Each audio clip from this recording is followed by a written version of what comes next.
Hi. And to whom this may concern. Yes, I'm in a hoodie. I'm not wearing normal clothes today. I'm in a nice, comfy, fluffy, marshmallowy hoodie. This might get a little hot. Hi, Tanky. Oh, right off the bat, Tanky action. I just realized, when looking at the camera screen, I kind of look like, if it wasn't for the fact that this has got, like, colorful Space Jam graphics on it, it would look like I'm coming out for a boxing match. What's up? Woo! Oh, that's a toasty ood. Tanky, if you've never heard of an oodie before, it's like a nightgown, but it's mega fluffy. It feels like wearing a blanket. It's like I'm in bed right now. It's amazing. Look it up. Oodie.com. I'm not sponsored, but if they'd like to sponsor me, I'm all about it. Send me a pallet of oodies. I'll take a 6-pack. Ugh, but the actual hood part is so fucking deep though. If you pull it all the way up, you just disappear. Ready? I'm gone. I look like Anakin when he goes Sith. Oh shit. You might have noticed that there was no intro tonight after the countdown. There's a reason for that. The intro is designed for my Seankichu Suddenly Plays, the Let's Plays. Tonight's not a Let's Play. No gaming tonight. It was supposed to be. I was actually going to play that roguelike tonight initially, hours ago. But I was doing a lot of work earlier. I pretty much worked all night last night, so I ended up sleeping all day, and I had to skip the actual gaming stream start time. So I just moved this entire stream back and turned it into a just chatting, so I could catch up on the PlayStation conference that happened this morning. Because I've been asleep, so I haven't seen any spoilers yet of what was revealed. So exciting! It's all gonna be fresh. I think the state of play only goes technically for about 30 minutes. Let me look. 28 minutes and 30 seconds. Although I might pause it occasionally, so it might not be the longest stream. But I need to be here for a little bit. Fuck. God damn. I look emo. Whenever the hoodie flattens my hair, I start looking emo. Like I'm about to start listening to My Chemical Romance. So yeah, I downloaded the State of Play onto the computer so I can watch it as a video file. That way the internet doesn't fuck with us. No YouTube shenanigans. Clear crystal clarity. I really should have put that eye solution on my bags. I look so tired. You can tell that I haven't been sleeping. I'm exhausted. That's why I wasn't up for any roguelighting tonight. That would have driven me crazy. In this uber tired mode, no siree. That would have been brutal. Did I bring my water? Yeah, I did. Water. I still want to go back there and rearrange all that collector's edition stuff on the shelf. Make it look more presentable. I'll do that eventually. At least it's nice enough looking for streaming. And the lights are kind of dope. Happy with the lights. I also brought some TV snacks. Check this shit out. Krispy Kreme cookies and cream. You can't even see if I put it too close. This camera is too good. Doesn't have autofocus. God damn. I had no idea TV snacks had gotten into cahoots with Krispy Kreme for some flavors, but that's dope. I'm stoked for that. Although I probably shouldn't eat any because no one wants to hear someone chew on stream. You gotta mute mic if you want to do that shit. Whoo! This really is the latest I've ever activated a stream before. It's like literally 10:30 at night. I've never done that before. I've always started between 3 and 6 in the afternoon and then gone to almost midnight possibly. But Oh, god damn. It's kind of nice starting late. It's cozy. In the middle of the night, it's really quiet. There's not as much cars outside. Because this mic is too powerful, it picks up all the cars in the street outside my window. Literally, why do people watch him? XQC? Is he the blonde guy with a slight accent? Am I thinking about the right dude? I think I'm thinking the right. I know PewDiePie is also blonde, has a slight accent. I'm not talking about him. From the sounds of it, you're not a fan of XQC. I've actually never watched any of his stuff, but the name rings a bell, and I'm putting it together in my brain like I think I know what he looks like. Barely comprehensible, can barely speak English. I guess that is a problem on stream. Oh, he's probably popular for a reason. Even if that reason is consistency. Sometimes that's all it requires. If you basically just stick to it and always stream, just do it years and years and years. It just grows eventually. Like I've seen streamers before that have huge followings that there's nothing about their personality that kind of draws me. So you might wonder like why their stream would be popular, but that's really the key to the whole thing. He does reaction content, nothing original. He does gaming though, doesn't he? I'm assuming. I think a lot of streamers tend to flip between reaction content and the occasional gaming, or vice versa. Gaming and the occasional reaction content. God. Whew. Ready to box. Oh, I think I know why. I think I know why I know what he looks like. I've watched reactor compilations on YouTube before. You know, where they just take like one scene from a show or like one bit from a game, and then they just show a whole bunch of different YouTubers, different reactions to the same part. I watched a few of those for some specific things from some shows I liked, just to see what other people were reacting, how other people were reacting to it. And I think that's where I've seen him pop up a lot. He does 8 hours of reaction content a day. Jesus, that's a lot. I've done 8 hours of gaming, but that's gaming. It's easy to game for 8 hours or more. I mean, gaming keeps you busy. Sitting there watching YouTube for 8 hours, though? I think I'd get depressed. Also, eating is a bit rough. I try not to do that. 8 hours of stolen content. So I'm guessing he reacts to everything then. Like, literally anything and everything that he can find on YouTube, he probably watches on his stream. It's a tough one, though, because there is a market for it. I've had people in the past on earlier streams of mine that have like basically requested stuff like that. They've actually asked me if I would react to certain kinds of things, and I was pretty much just playing. I think I was playing Nier Automata at the time, so I was pretty much stuck into trying to finish a long RPG. So I wasn't really looking for starting doing any kind of reaction type stuff, but there are definitely people out there that, if you're a streamer, they kind of want it. A lot of people out there that want it. The more people that follow and watch you, the more you're going to get that start to pester you for to react to certain things.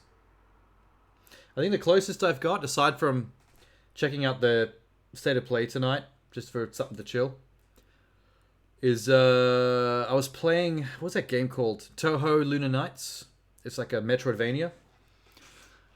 And a few of the people that stopped by my stream were fans of that game, and they were fans of the entire franchise. And there's like animes and mangas tied into that. It's not just games. So they were kind of telling me all this lore and stuff about the characters. And by the end of the stream, once I'd finished the game, they got me to hop over to YouTube and watch some of the clips from the anime, just to show me what the deal was. That's pretty much what I created the my reaction scene for. So the window's a bit bigger on the bottom right. If I ever have to do anything like that, which is going to come in handy tonight for checking out this PlayStation stuff. I'm not sure what to expect. I'm guessing the obvious. They're probably going to show the VR. PlayStation VR 2, PSVR 2. I'm keen to see some of that, if they've got it. Because I've got the PSVR 1, but I've never plugged it in. Got it on sale from JB. So that's weird. I mean, aside from that, PlayStation's state of plays have always been kind of like E3 Expo content, except minus the presenters and all the bullshit. They cut the chaff. Chaff? Chafe? Fuck. Chaff. I think it's chaff. You know, no musical performances, no presenters coming up and talking shit before introducing trailers. From prior experience, it's probably going to be just back-to-back trailer after trailer. And then maybe a segment or two if they need to unveil the PSVR, if they want to show the hardware. I'm hoping to see the hardware. I think there's pictures out of it already and have been for a while, but I want to see an actual presentation. Yeah, the headset. And fucking with the headset and the controllers. That kind of stuff. That would be neat. Oh my god. I keep messing with this hoodie and it's driving me crazy. It drives me crazy.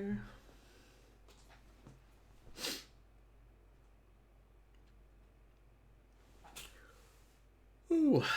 Alright, let's see. Controls. Do I have the window picture-in-picture? Let's just see how it is. You love E3? We want to make as many people as possible play our games. That's why it's exclusive to Xbox and PS. Yeah. There is a lot of that. But they kind of have to... they're kind of forced into a situation where they have to pimp that stuff. Mainly by gamer interest. Like when you look at Sony fanboys, for example, they tend to go on hard about Sony exclusives. You know, the whole like Uncharted's and Horizon Zero Dawns and Last of Us, God of War, Spider-Man, like they go hard on that stuff.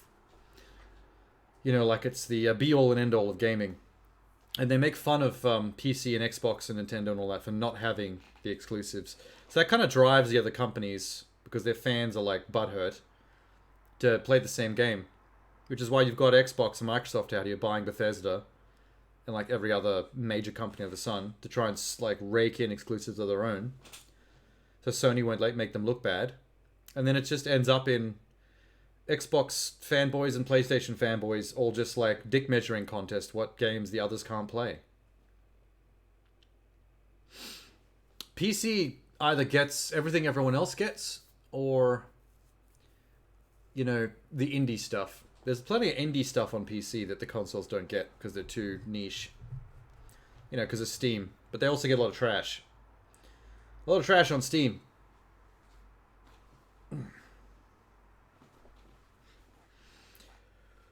Oh, god damn. Oh, stop here. It's like fucking cobwebs. Blah. Maybe I should just pull this weight back. Oh, this is really bugging me. Why did I choose to wear this? Oh, that's right, because it's comfy as fuck. As fuck. Oh my god, I look like I just got out of bed. This is nuts. Plants vs. Zombies. Garden Warfare 2. Came out on PC. Yeah, that would have been a console exclusive for a little while, wouldn't it? And then they would have released it on PC also. Because there's a few PlayStation exclusives that are coming to an end of their exclusivity. And then they're getting released on PC as well. It usually only takes like a year or two. I think it's 2 max.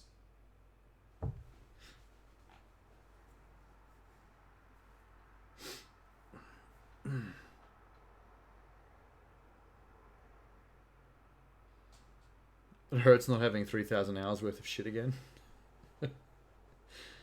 That's a lot of grinding, dude. Let me just check something with one of the lights. I'll be back in a sec.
Plants vs. Zombies 2 been out for a decade. Holy shit.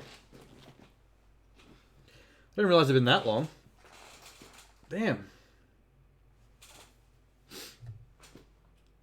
Let's check this picture-in-picture out. Hey. Looking good. I do need to scooch over though, if I'm going to use this mode. Gotta sit on the right.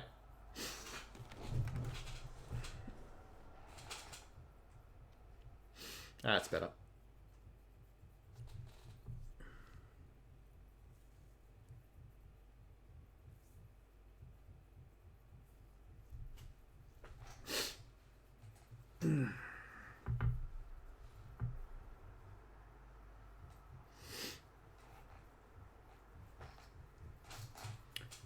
Ooh.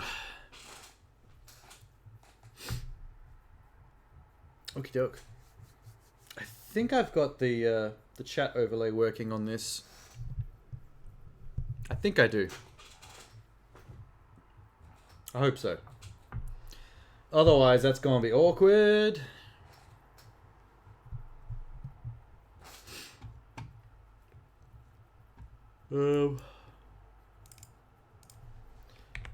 Plants vs. Zombies. Garden Warfare. Blah.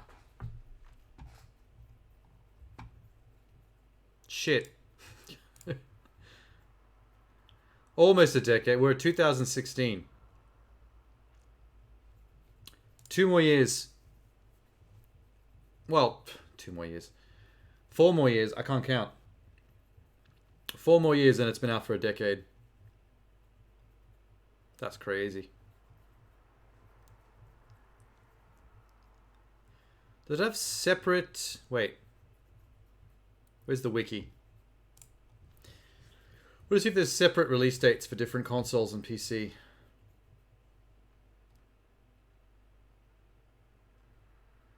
It just says Feb 2016.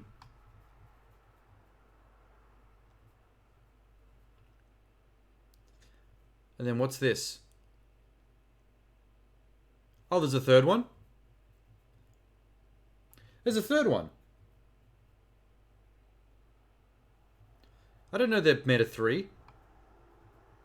Is it just for... No, it's for everything. Interesting.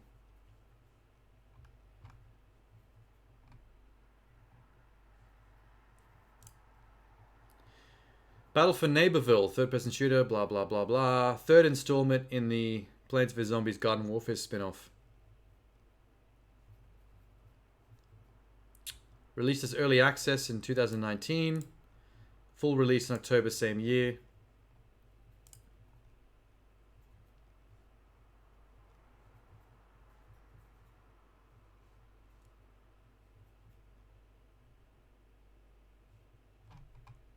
Yeah, it doesn't say it's not Garden Warfare 3 or Die on This Hill. Yeah, they officially consider it the third game in the franchise, but they didn't number it. They didn't call it Plants vs. Zombies Garden Warfare 3. They even got rid of the Garden Warfare.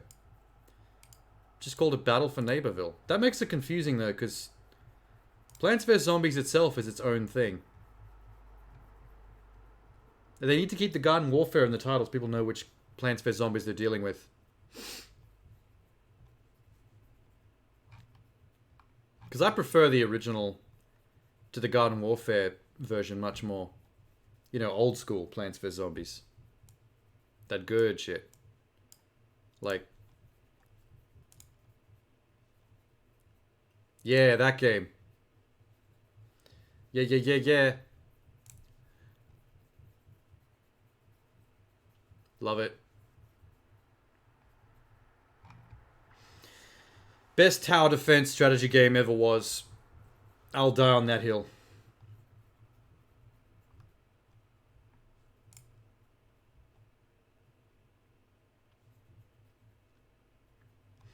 Just a third Plants vs. Zombies, none of the features which make Garden Warfare. That's interesting. Hang on. I want to see this now.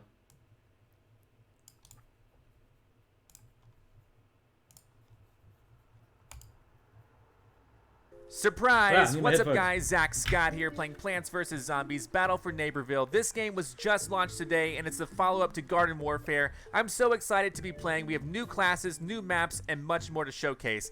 Thanks to you guys, PvZ Games have done really well on my channel. Which games would you like to see me play in the future? Yep. This is Zomboss H. I have a real important mission for you in Town Center, but... oh, you're saying it's a shooter still, but there's none of the Garden Warfare elements. So it's something in between, with less of the complexity of Garden Warfare. Thanks. But also probably less of the strategy of the original tower defense game. See out. This is changing. I don't think there's going to be anything like subclasses. I don't know for sure, but I think for now there's not. So we got the pea shooter, we got the chomper, we got the kernel corn, we got a brand on returns. These are locked. In Major, I've experienced a lot of... I mean, otherwise it looks pretty much the same type of ability. Really but cool. I guess just anyway, less. Let's go now. I've done it. Same game, but less. Whoa, did you just age 80 years? Got an explode sprint now. All right, so... yeah, there it is. I guess just respawn now. Man, it's so far away. There used to be 100 subclasses. Neighborville is 18. Man, I guess revives are super crucial because that is really far away. I don't know why developers sometimes create sequels or follow-ups or spin-offs to things that are less of a game than the thing they're based on or famous for. Like, you're just making something shittier. For what reason? I mean, obviously that's going to piss people off. Fast enough. I didn't see whatever shot me on the other side of that zombie. I'm being revived. Perfect. That way I don't have to walk as far. Thanks for the revive, buddy. Thank you. Here we go. Is that too loud? I might just notch it down by one. There we go.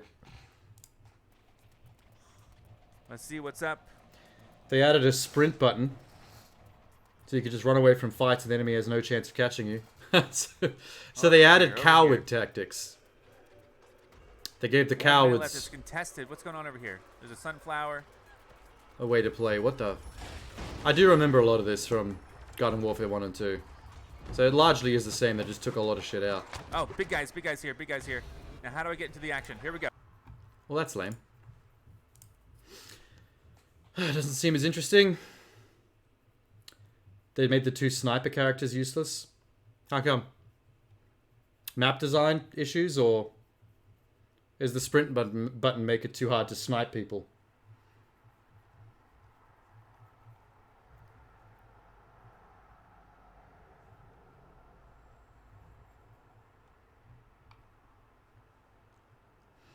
What else is PopCap working on now?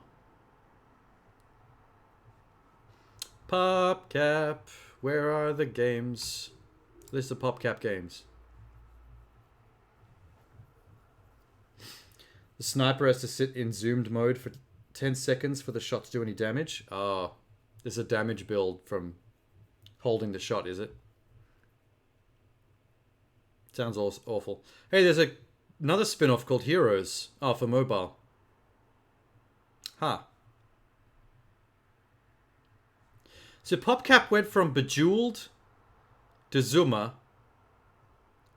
to Plants vs. Zombies, Peggle, and then they just stuck with Plants vs. Zombies for like a decade. Except with a extra Bejeweled game on iPhone and Android. And then they released the Switch version of Plants vs. Zombies 3 last year. But they've literally worked on nothing else. Is there a currently working on upcoming? Heroes is a card game? Okay, that's way different then.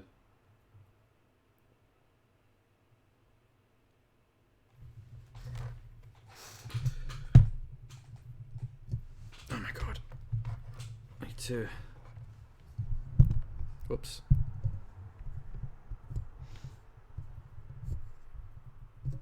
That's better. Just moving the mic closer. Neighborhood fucking killed them. It's dead. Well, the company's not gone yet. I mean, they released the Switch version last year. It just, there's no sign on what they might be working on right now. But by their track record, I'm assuming they're working on something Plants vs. Zombies based. Or maybe another Bejeweled or Peggle if we're lucky. Who knows?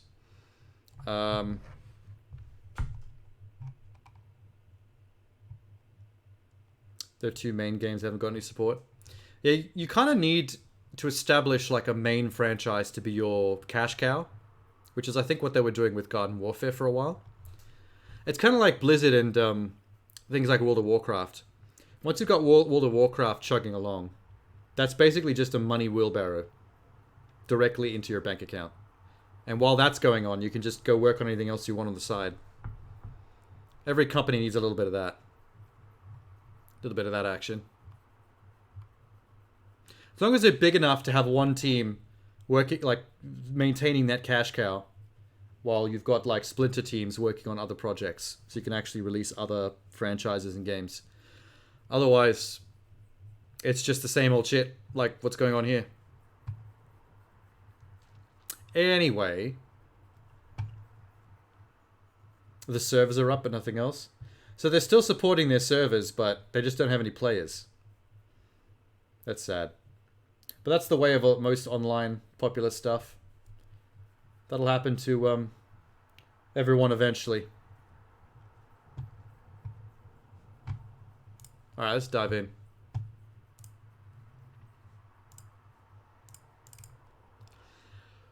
Let's dive into the state of play, shall we? I'm keen to see what happens. Before I accidentally open up some tab on Google and get spoiled by a news headline. Because I managed to avoid spoilers just by staying asleep all day.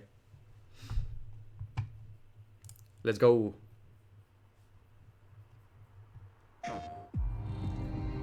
Two servers are still up? Nice. Just shows a good game can last. 24th of March 2023. Is there a reason for the date? Like, is something going to happen? Is that the Mayan end of the Mayan calendar? Is it the end of the world? Sony, what do you know that we don't?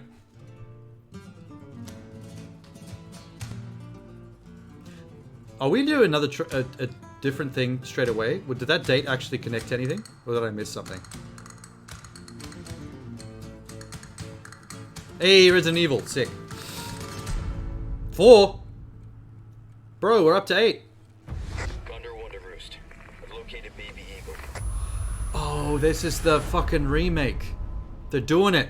I thought that was just a fan thing. Fans have been talking about wanting a remake in the style of 2 and 3. Of 4 for a long time, but I actually didn't think they were going to do it. Holy shit, this looks good. Comparatively to the original 4 on GameCube.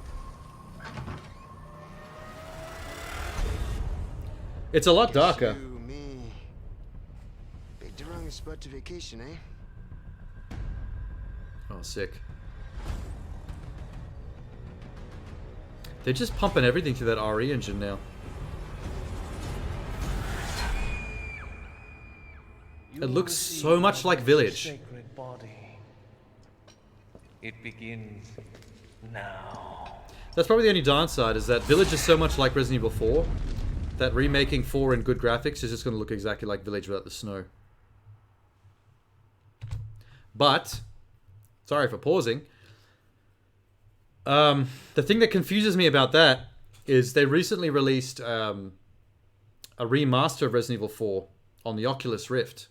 No, not the Oculus Rift. What the fuck are they up to? Oculus Quest 2.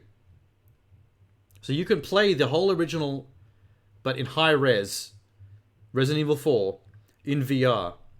And I've seen the reviews and how like they've changed all the mechanics, and it looks brilliant. Like, I'm keen to play that in VR. But now they're releasing a complete remake. So now I'm like, do I want to play the whole original game with sharper graphics in VR still? Or wait until the completely fresh graphics overhauled remake? I guess you could do both, but that's a lot of Resident Evil 4, man. I've played Resident Evil 4 back in the day on the Cube. Like, how much Resident Evil 4 do I need? That's still cool that they're going for it, though. That's pretty neat. And good for them. If I could just forget what happened that night. The pain. Even for a second. This time, it can be different. Leon is so melodramatic. I think the thing that I like about it the most with this graphics is how much darker the environment looks. Because on the original GameCube, I don't know if you remember, but Resident Evil 4 is actually quite... Oh shit, wait, okay, so it's also... So the remake is also coming out for PlayStation VR 2. So now there's going to be two... There's going to be two completely different VR versions of Resident Evil 4. Oh my god. Like, wait, check this out. Hang on. Resident Evil 4. Not 45. Jesus Lord.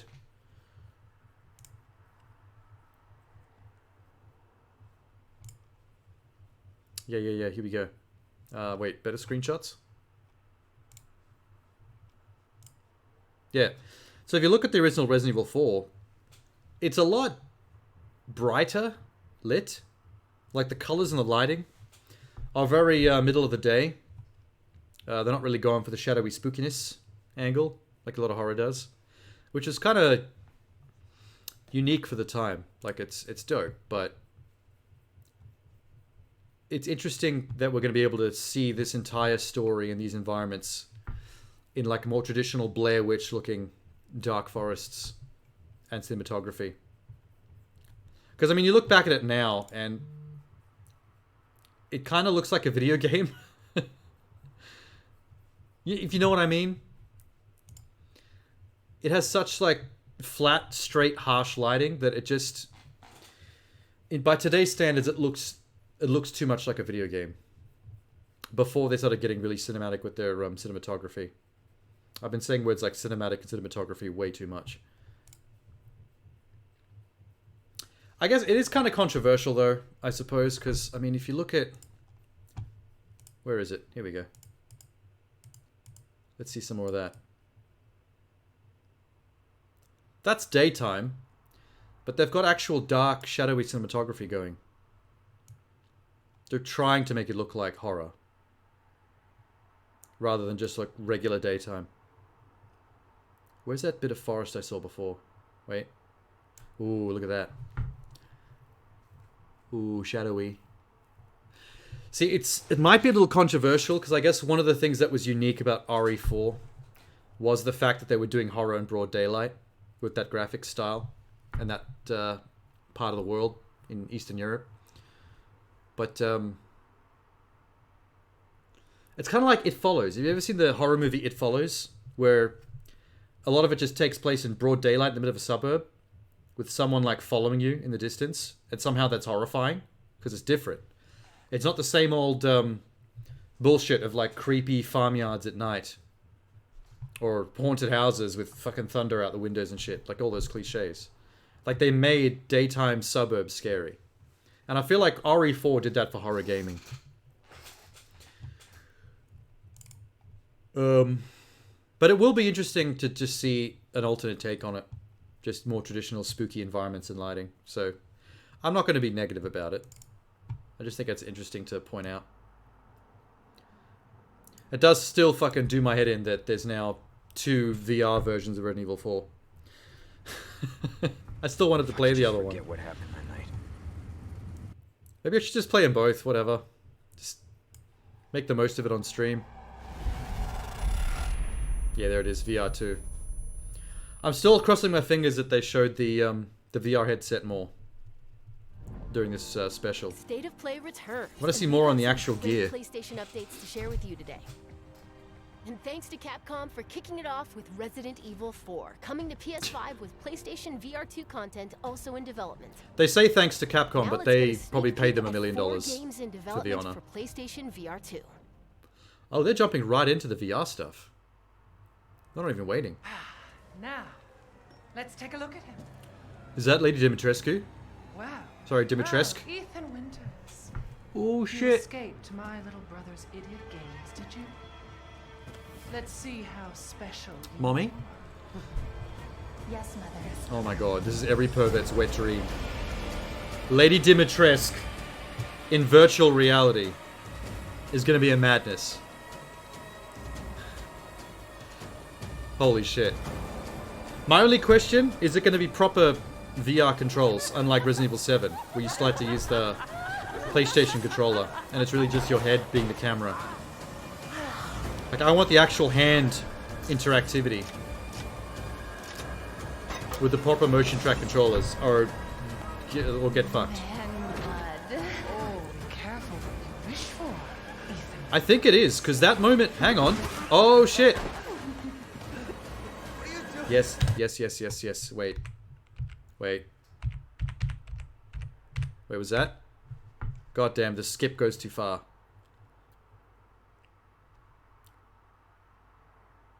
Where was it? Where was it? Where was it? This moment here, where he's leaning around the corner with the gun like that. That's something you're going to do in VR. That kind of one-for-one gun control. And he does it again with the dual wielding. That. Being able to hold 2 guns separately and fire independent. I have a feeling that the VR version of this, not only is it going to have proper hand one-for-one interactive controls, but I have a feeling it's going to be easier. Because rather than fumbling with the joysticks and trying to fucking do that shit and aim for headshots, you're going to just be able to hold 2 guns and just aim like a normal human being.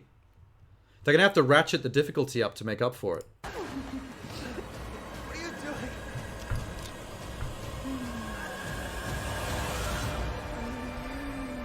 doing? The thing that makes this possible, though, is the Resident Evil first-person games have always been, like 7 and 8. They've always stuck pretty just in first-person view. Like, they don't fuck you around with cutscenes a lot. So you could do the whole thing in VR, and you wouldn't have to change too much. You, of all people, have the audacity to question me? What is this? You, Is this Far Cry? who emerged from the putrid waters of the bayou Why am I getting Far Cry to vibes with plunder zombies? our righteous gains and cut our throats like a demon in the night. No, is this a Saints and Sinners sequel? What have you done to ensure the future of But this PlayStation forsaken exclusive for city? some reason? You, who have brought nothing but chaos. Yeah, this is looking Saints and Sinners. That's my prediction. When death was swallowing this city whole, it was I who resurrected it. It was I who shined as a beacon of hope for all. The tower Seems like they're going cries for a out for darker blood, storyline for it, though. and I vow to spill it. Why When is the her... bells ring, Wait, is her faction symbol just the pie symbol?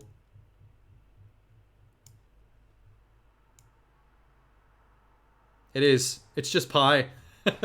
3.14. My faction is 3.14, everybody. Oh, hi, Thinan. What's up, dude? when the bells Didn't see you there for a ring, second. the song they I was sing distracted by will be zombies. righteous. Hell yeah. Yeah, it is Saints and Sinners Welcome home, Chapter 2 Retribution. tourist. So I don't know if they're considering it a full sequel. I think when you say Chapter 2, it's more like a continuation, like an expansion pack. Maybe. I'm not sure if that's PlayStation exclusive or not. Wait, I need to know. Because I wouldn't play Walking Dead Saints and Sinners on PlayStation VR. I would do that Valve Index for sure. Saints and Sinners 2.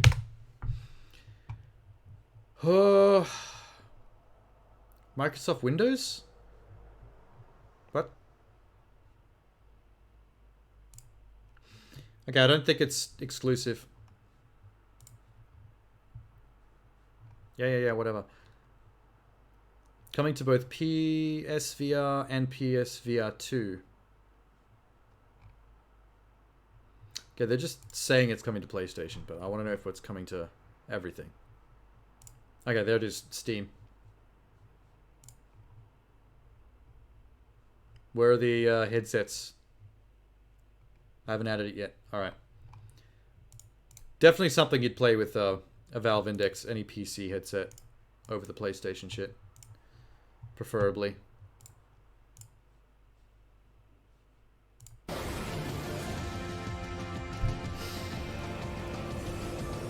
No Man's Sky? Yeah, No Man's Sky. I used to play this for a little while, actually. I'm a bit behind, though. There's been a lot of patches and updates. They've had a lot of... Like, mechs weren't even in the game when I last played it. Or that giant worm. This is all new. I haven't seen most of this stuff. I would like to play this in VR, though. This would be a great game to play in VR. Like, it's fine, just regular PC, desktop. It's the kind of game you can stream and get lost in, because there's a lot of crafting. There. What the fuck is this? I asked you a question. Oh, I heard about this. This is, Horizon Zero Dawn's VR spin-off. Reyes is a good shot. Yeah, and I'll put arrows through both of us. You're switching with me. I'm pretty sure they've shown this, this trailer before. It's a snap mob. Or at least a version of it. We're not gonna make it.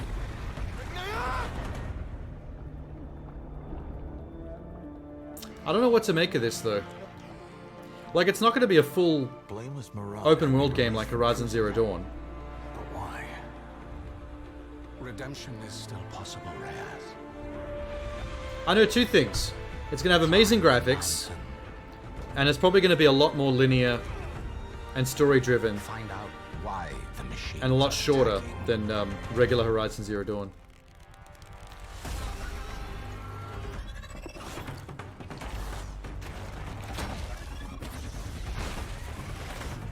Yeah, it's the usual. But even people that don't like Horizon Zero Dawn, I feel would probably enjoy this a lot more if it was in VR. do that. It's really fun being able to fire a bow and arrow in virtual reality. It will take all your VR was made for that shit. your skills and courage.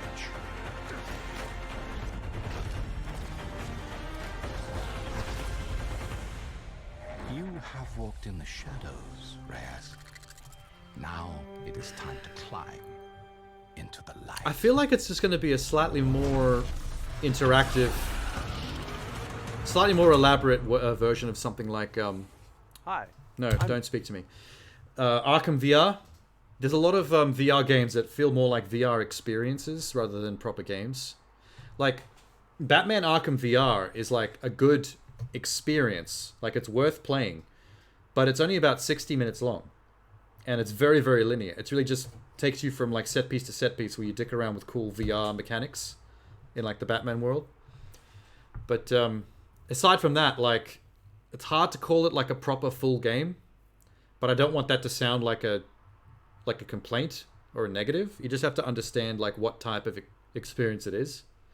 And I feel like that Horizon Zero Dawn VR spin-off gives me a similar vibe, but with more like traditional gameplay in it. Like, there's actual bow and arrow weapon use and moving around, like physically. But I feel like if you expect it to be a proper Horizon Zero Dawn game, like full open world with all kinds of side quests and all, I feel like you'd be disappointed. I feel it's going to be level by level, area by area, completely linear story driven with like different VR controlled set pieces. But maybe being able to move around freely within the levels, more so than something like Batman Arkham let you do. Ben McCaw, narrative director at Guerrilla. But I'm just guessing. This is all my assumptions just from seeing the trailer for the first Horizon, time. Call of the Mountain, coming exclusively to PlayStation VR 2. We're also happy to announce that a big update to Horizon Forbidden West, including New Game Plus, will be available to download on PlayStation 4 and PlayStation New Game Plus. 5 today. I haven't even played the game once. Bit neat. I feel like he doesn't have to say PlayStation exclusive when he talks about Horizon Zero Dawn VR, because the entire franchise is Sony exclusive. Like, that's the whole point. Guerrilla Games are literally owned by Sony. They couldn't make a game for the console if they tried.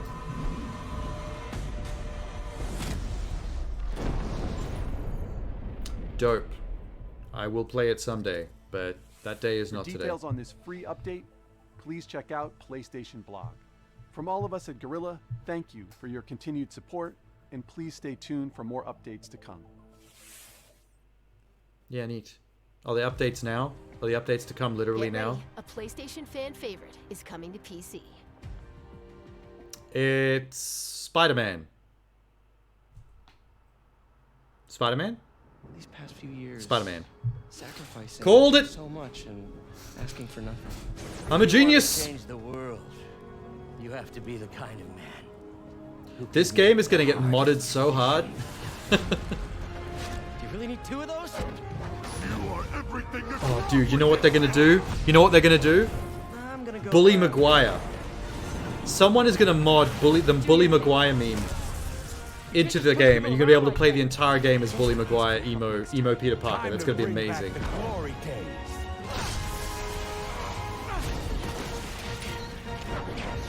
I was already planning to play this stuff on PS5 eventually, but Did you just leave your clothes on the kitchen floor? don't bitch at Spider-Man. Come on, saving the day. I'd be hella keen to play through that whole game just on PC if I could play as Bully Maguire. Little Chimmer. Oh, this is that cyberpunk cat game. Fuck yeah. This is my shit. Now we're getting to the games that I'm really keen on. Look at him with his little backpack. Aww. Oh my god, the eyes even do the light thing. Where they glow like a demon. Fuck, I want to play this game so badly. Oh my god, bottle physics.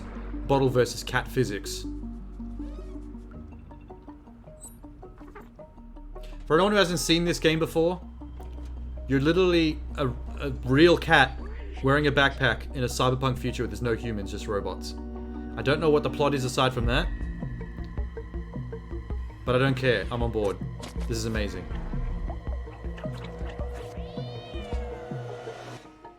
There's not enough adorable Chimmer games. Look at him. Look at him! He's a baby! Oh my god. Oh my god! I want to invest in his future. Please. Let me subscribe to the Chimmer newsletter. That's gonna be my game of the show. Explore a mysterious cyber city in Stray. Coming I will. to PS5 and PS4 July 19th. Whatever money you want, you have it. PlayStation Plus extra members and Where's my wallet? download Stray at It's not in no here. extra cost when it launches next I was month. literally about to throw money at the screen. Up next, 3 games that will get your heart racing. My heart's already racing, dude. When you showed me the Cyberpunk Blade Runner cat, my heart's there. Although this looks neat. I don't know what this is. Bip. The man had Bip on the back of his shirt. That's embarrassing. Take a look outside. Did you know that they call Callisto the dead moon? Callisto. That rings a bell. Just like you would have been if I hadn't fished you up. This game has really good graphics. Jesus Christ. So whatever you're holding on to right there, This looks like Dead Space, that's your old life. but without the armor and with better human graphics, like face graphics. Your new life Jesus Christ. is entirely in my hands. I'm guessing this is some kind of like futuristic space prison, and you're a convict that breaks out of a cell when things go. That is really good graphics. Holy shit. This is 100% Dead Space though.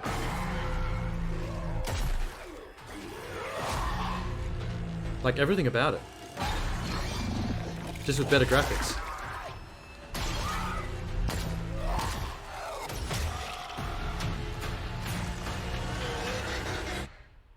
I just love that last part. Yeah, I don't particularly love the last part myself. Gives me chills every time. Jesus Christ. Even the level of gore that they're showing off is exactly what Dead Space is going for. Because Visceral Games is known for pimping that kind of brutality in their games. Callisto Protocol.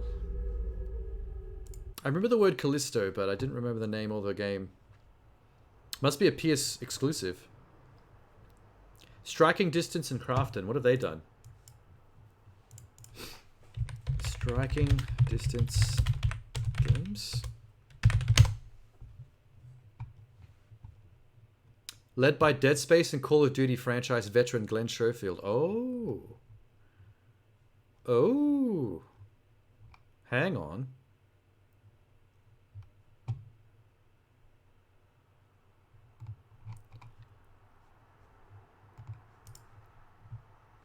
So, Crafton the publisher and Striking Distance the developer? What?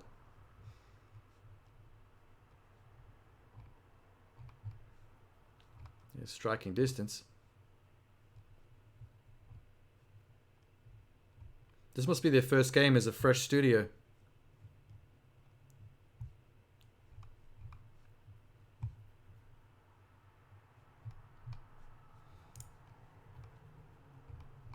About Us. Here we go.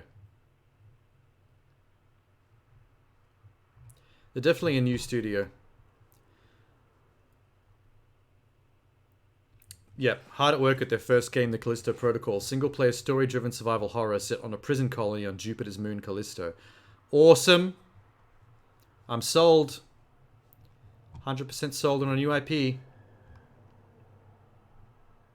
So that's really their claim to fame. There's a collection of Dead Space and Call of Duty veterans, developers on board in this new team.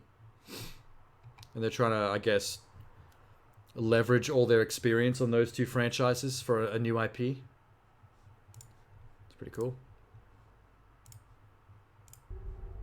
Yeah, I'm sold. I'm 100% sold. More horror.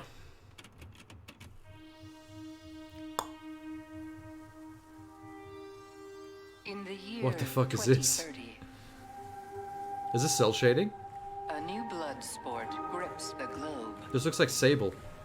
That game Sable that came out long ago. And in the arena, there will only be the victorious. Same kind of flat cell shading. Dead.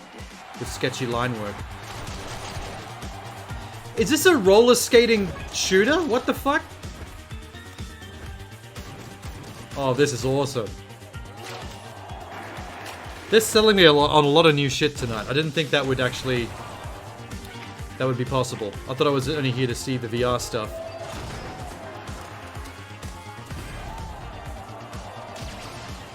Ricochet bullet. I saw that. Nice.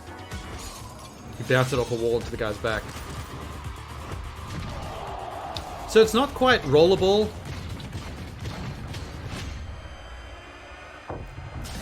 It's not quite rollerball, because it really is just a first-person deathmatch game, I guess. Not a first-person, a third-person shooter deathmatch game.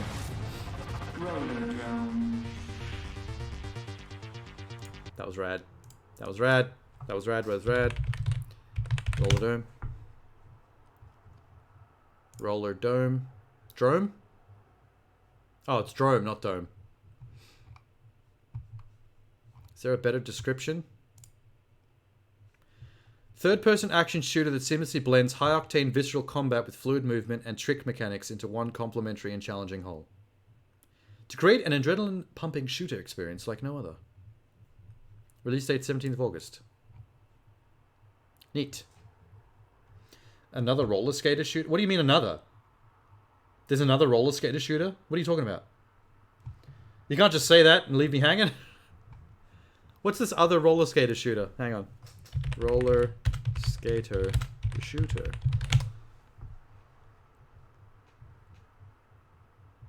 Rollerdrome.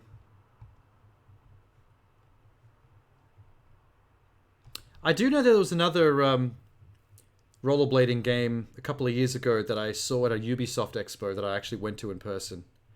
It was a multiplayer roller derby. Not sci-fi violent like that, but proper roller derby, like hang onto the ball and do 3 laps kind of thing. Wait, let's see what that is. Roller derby. Ubisoft. Ubisoft. Roller Champions? Is that it? This looks right. Yeah.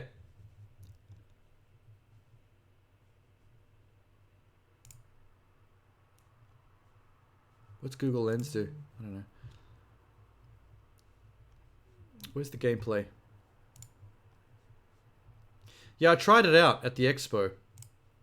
You basically like skate laps of this roller derby rink. And you have to hold onto this ball. And you get a point every time you do a full lap from line all the way around to line while holding the ball. Your team holding it. You can pass it, but your team cannot lose possession in a single lap. And I think the first to 3 points wins. It's got kind of like Overwatch graphics.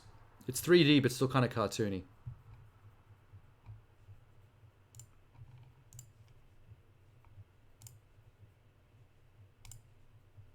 Yeah.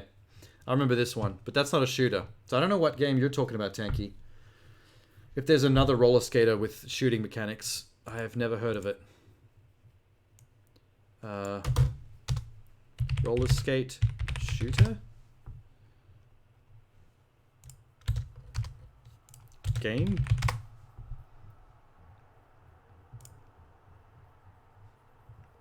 Is it Neon Tail?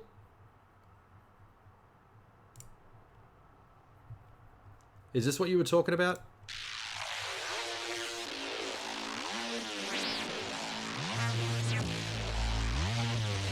Wow, the character models are not very detailed. They look like cheap anime action figures.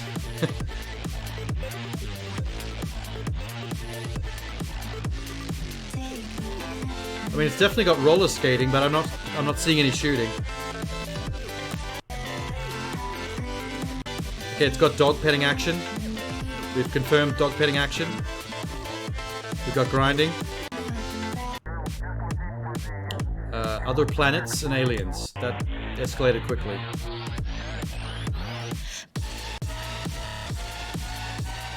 Okay, here's some action. I don't know what's happening, but interesting.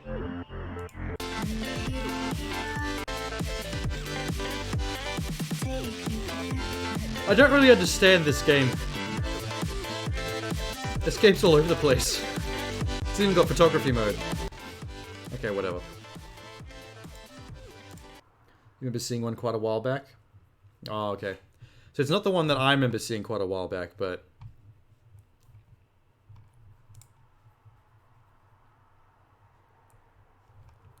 nothing else seems to be coming up right now. I'll just leave it there.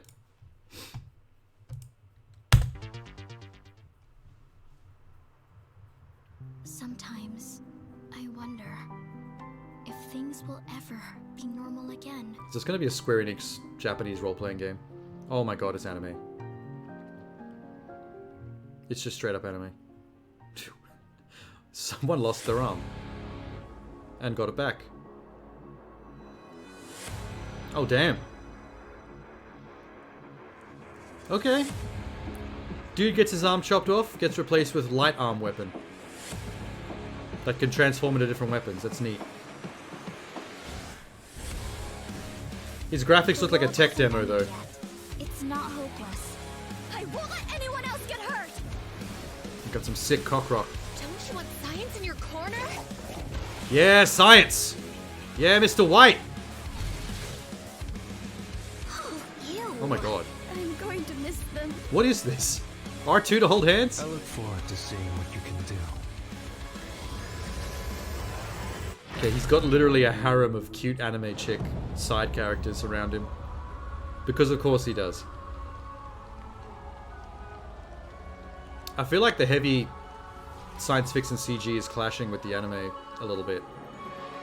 Oh my god, they're all chicks. He actually does have a harem.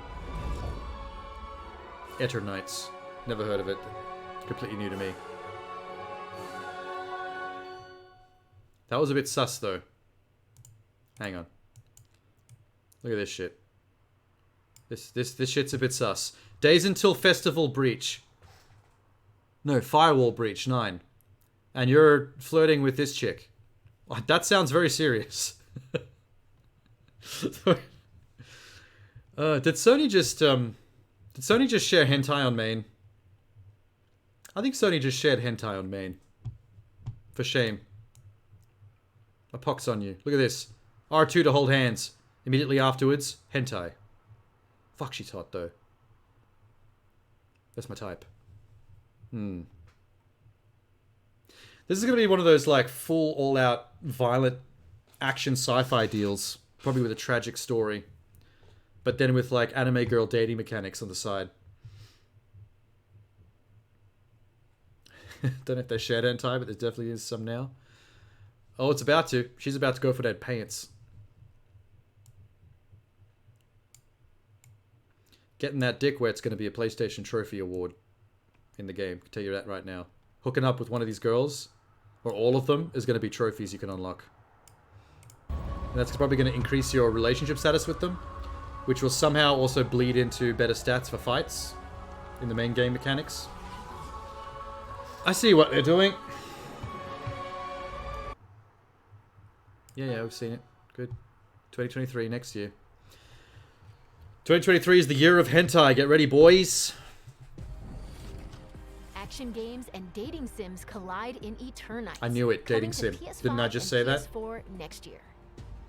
Let's check back in with Capcom. Did you see how fast Rule 34 artists? Oh yeah, Rule 34 artists. They'll have some porn out within like 2 hours of something being announced. What's this? Did I miss the mention of what we're looking at right now?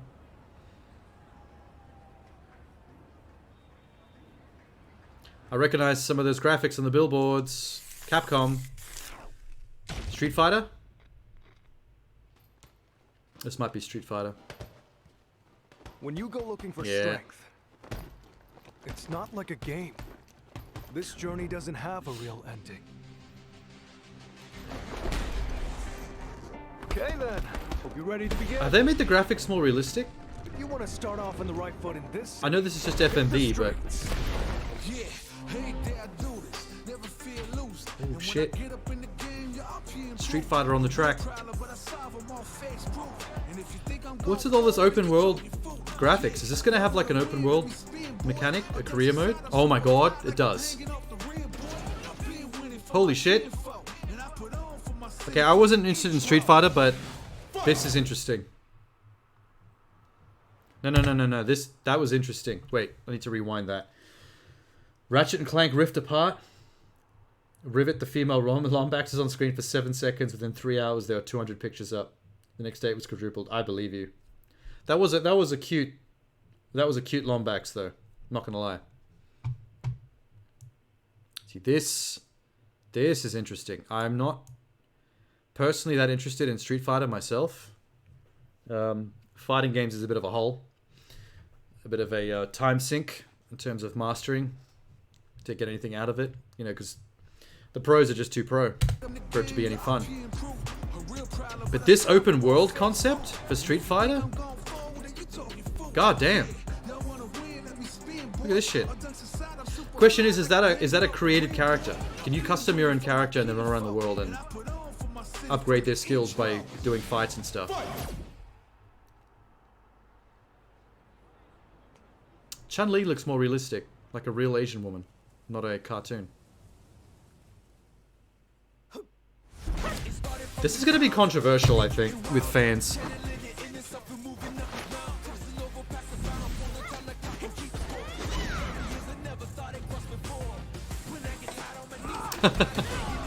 They still got the Even though they've got more realistic 3D graphics for the character models and all that, they still have the inky paint stylized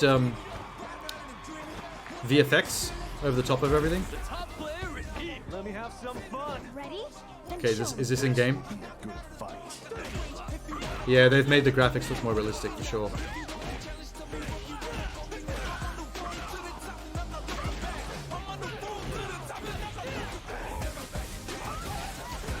Still got the Hadoukens though, so it's not all that realistic. Yeah, there it is. That inky paint shit that they do the VFX. That they do in VFX. That's cool.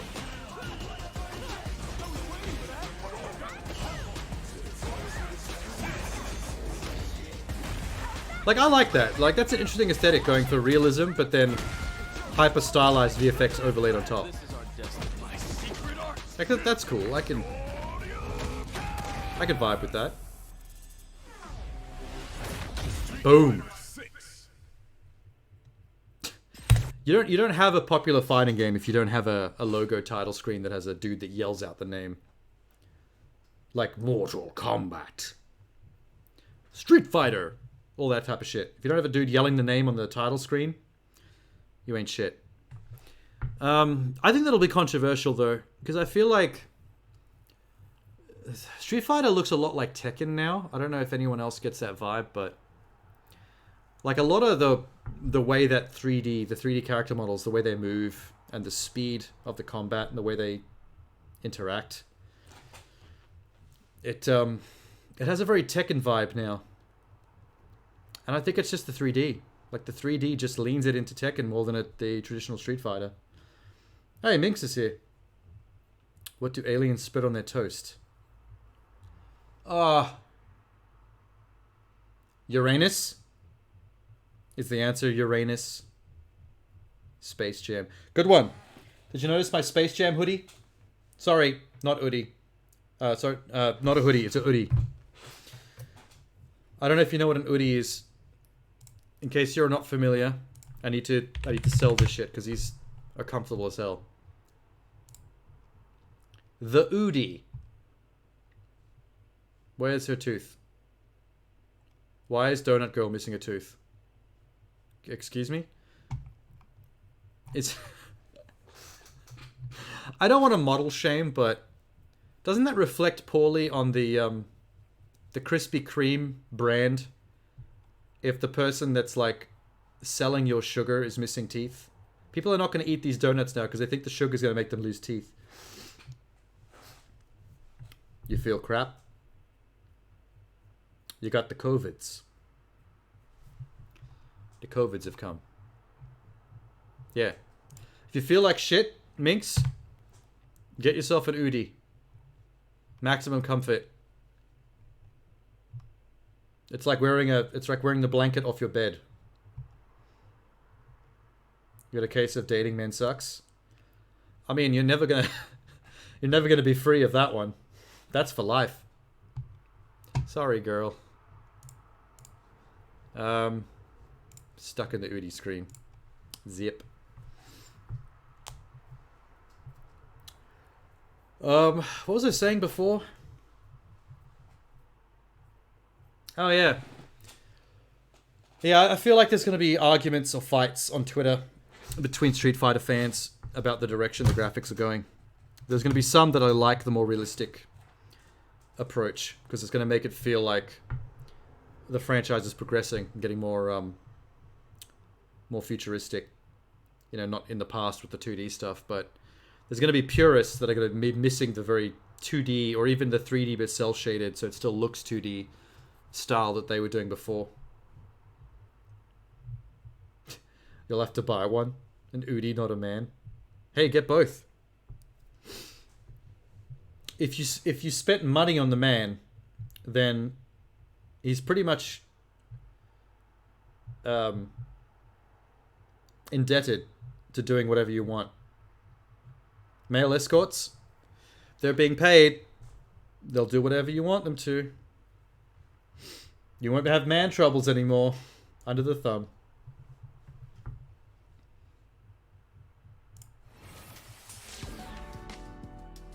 Ooh. What's this? Wait. I'm guessing this is the online arena. You can probably take your created custom character and run around in like an open world arena and actually talk to other players or something. Maybe challenge them to duels and shit. Interesting. You'd pay one just to tell them to fuck off? You could. That's what I'm saying. If you're paying, anything goes. Pay them to just stand there and take your abuse, they'll do it. That's what they're being paid for. It's their responsibility. They have to do it.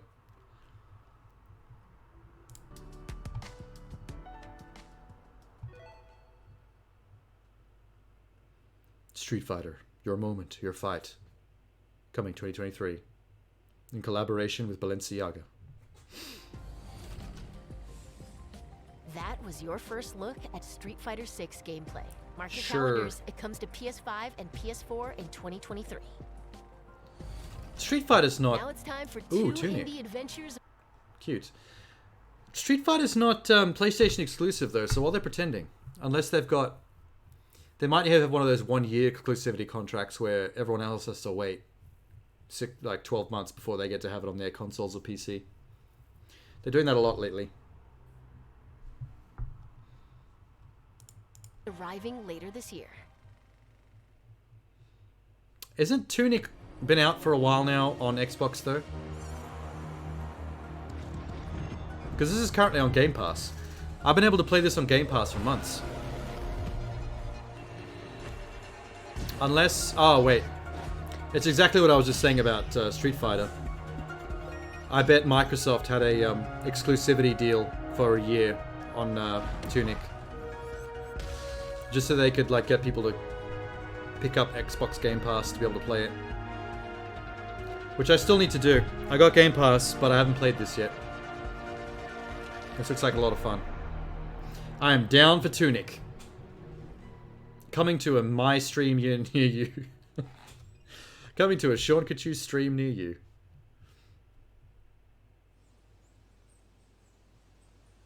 Ooh. This, I don't know what this is. She set out Oh my god, to this looks record amazing. life at the end of this season. To make it real for people in the future. Holy shit, this looks amazing. She asked us about living together. And we asked her about traveling. Is that a boy or a girl? I can't tell. When the season turns, what will remain? You could pet the cows. You can ride your bicycle in the mountains and pet the cows. What she got. And photography? Is this a life sim? She carries the sounds of the season with her. Yeah, I think you're right. I think it is a boy. I just got thrown by the voiceover. There was a female voiceover that I thought was the main character. You can record sounds in nature? She listened, made you want to tell her everything. Wait, what? I got to Hang on, look hang on, in hang her on, journal. hang on, hang on, hang on. Rewind that. She captured. Okay, photography. She carries the sounds. This is some kind of life sim. Story-driven adventure life sim. There.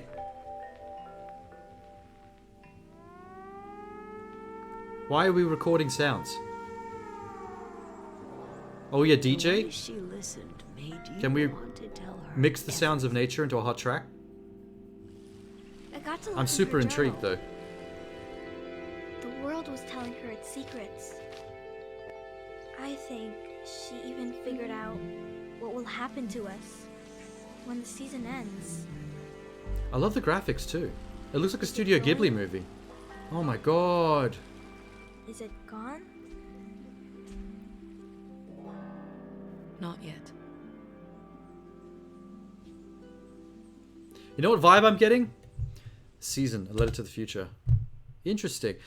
You know what vibe I'm getting? Fucking, what's the Hideo Kojima game that was out? Death Stranding. Death Stranding if it was made by Studio Ghibli. And you're instead of just traveling the world like a delivery man, you're traveling the world on a bicycle. Basically enjoying the splendor of nature and the beauty of everything. Through photography and I guess audio recording. I'm hoping you can remix and use that audio for something. It'd be cool if you could actually make a track out of it. I say easy listening ambience tracks that you make yourself. I need to know more about this. This is too fascinating. What's it called? Season? A fall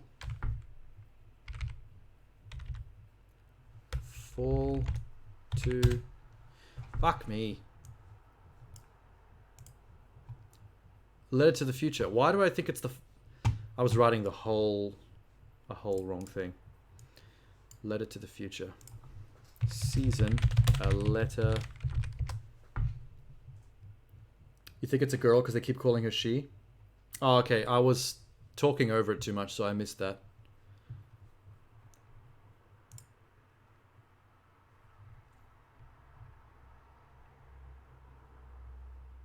High in the mountains is a village safe from the turmoil of changing seasons. No one's left in a generation until Estelle.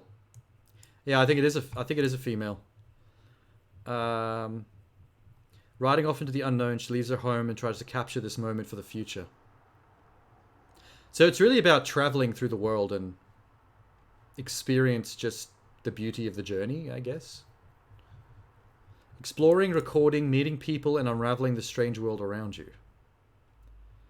At any point, you can hop off your bike and equip a tool from your bag. Each captures a different layer: sounds, music, art, architecture, voices of old people, vanishing religious practices, the traces of seasons long past.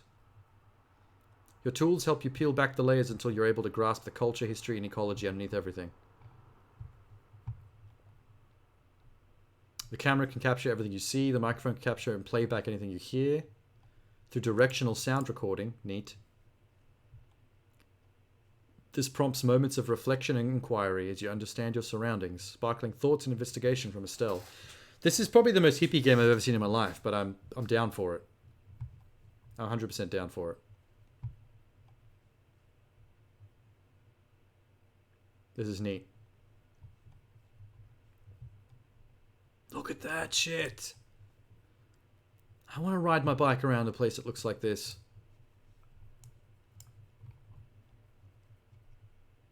Cool.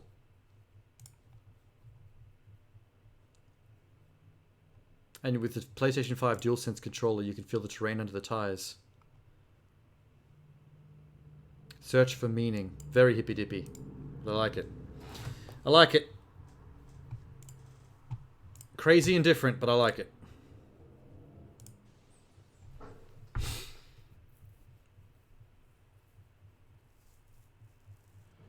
Oh,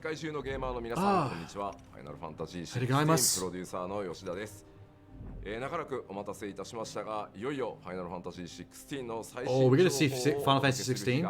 Is this the end of the video? I think this might be the finale. Showing off Final Fantasy 16 gameplay finally.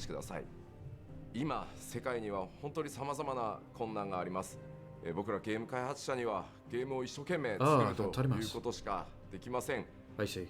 ゲームというエンターテインメントを通じて、ゲーマーの皆さんが心の底から楽しめる時間を提供していきたいと思ってます。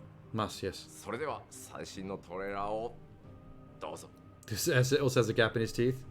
It's because he's been eating Krispy Kreme, that's why. Sugar's been rotting your teeth, everybody. In a world ruled by tyranny and turmoil, there are those who would fight back to take control of their fate. Who are we? What are the dominants? The power we... I have a feeling I'm not going to understand a single word of this plot. Final Fantasy games tend to be like that in trailers. You just don't know what's going on, but it looks cool. Fuck yeah, does it look cool? Look at those.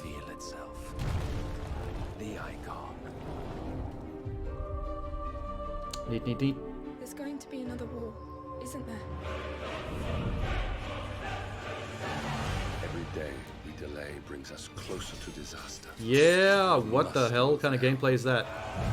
That looks like a cutscene. This looks like that last Final Fantasy game, the spin-off, Strangers in Paradise. With the actual real-time combat. That makes it look more like an action game than an RPG. Except for all the numbers popping out of it. Ooh, so this got sex. I saw it's 2 naked backs. Your party members can bang.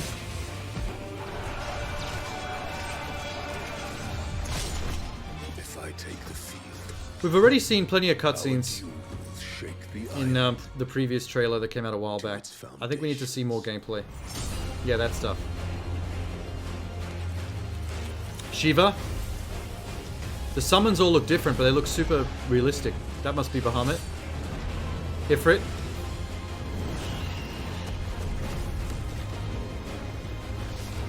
That's the thing that's intriguing me the most about Final Fantasy 16 is the fact that the more grounded medieval fantasy graphics means that the summons are going to be much more realistic, gritty-looking versions of them, the ones we're used to. Like Shiva looked badass. Look at her. Another can be bred. That was dope. For every home that burns, another can be built. The Empire will live on. Phoenix, Titan, Garuda, Brahma, Shiva, Odin, Bahamut, Ifrit. What? They're really showcasing the summons for some reason. Maybe they're going to be a bigger part of the gameplay and the story than they've ever been in the past. That's different. Awaken, child of fate. Is that player one? Awaken. Is that me? Ifrit.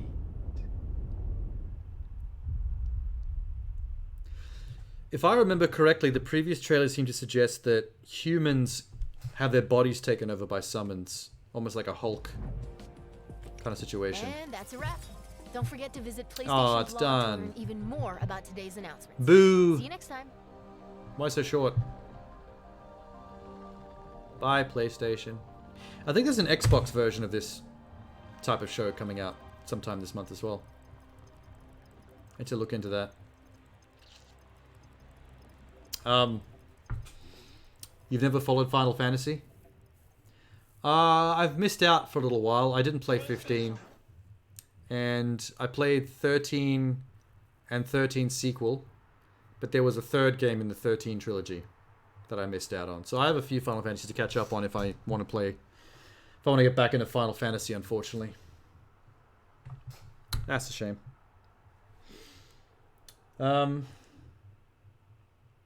That 16 is looking good, though. Not gonna lie. That 16 is looking real good.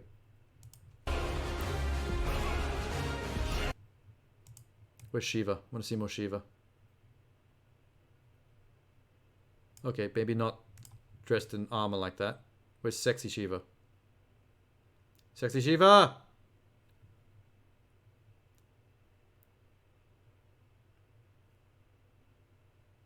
Oh, somewhere around here.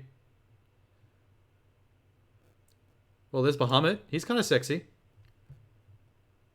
I don't mind Bahamut. If I can't have Shiva, I'd definitely sleep with Bahamut. Oh, shit. Oh, hello, King Wasabi Raid. I don't think I've ever seen King Wasabi's stream before. Hey, dude. I've so very rarely been raided that the hilarious thing is that the one time I do, I'm wearing my goddamn Udi, looking like I just got out of bed. But like I was saying to Minx before, Udi's where it's at, dude. If you've never seen an Udi before, get up on some of this. Feels like wearing a bed sheet. Oh, it's soft. Betty, you've got no idea. You know cotton balls? That you can get at like med kits and stuff? It all feels like that. Look at this. Look at that wool. You got one recently? Fucking amazing. Hell yeah. Udis are a little expensive for compared to just regular gowns and hoodies, but dude, they got their own website. Go to this shit. Ignore Gaptooth Lady with the donut. Yeah. I got my Space Jam one. I kind of want this toast one, though. I reckon the toast one would be rad. Oh, the pizza one. Fuck it. Get both. I can wear the toast one for breakfast. I can wear the pizza one for dinner. How long have I had mine? Couple of months, actually. I got mine around Christmas. It was a gift from my mum. Because she lives in hers. And I was like, yeah, whatever. It's just a hoodie. And then she got me one. And I put it on for the first time. And I'm like, Dude, I'm living in this shit. 100%.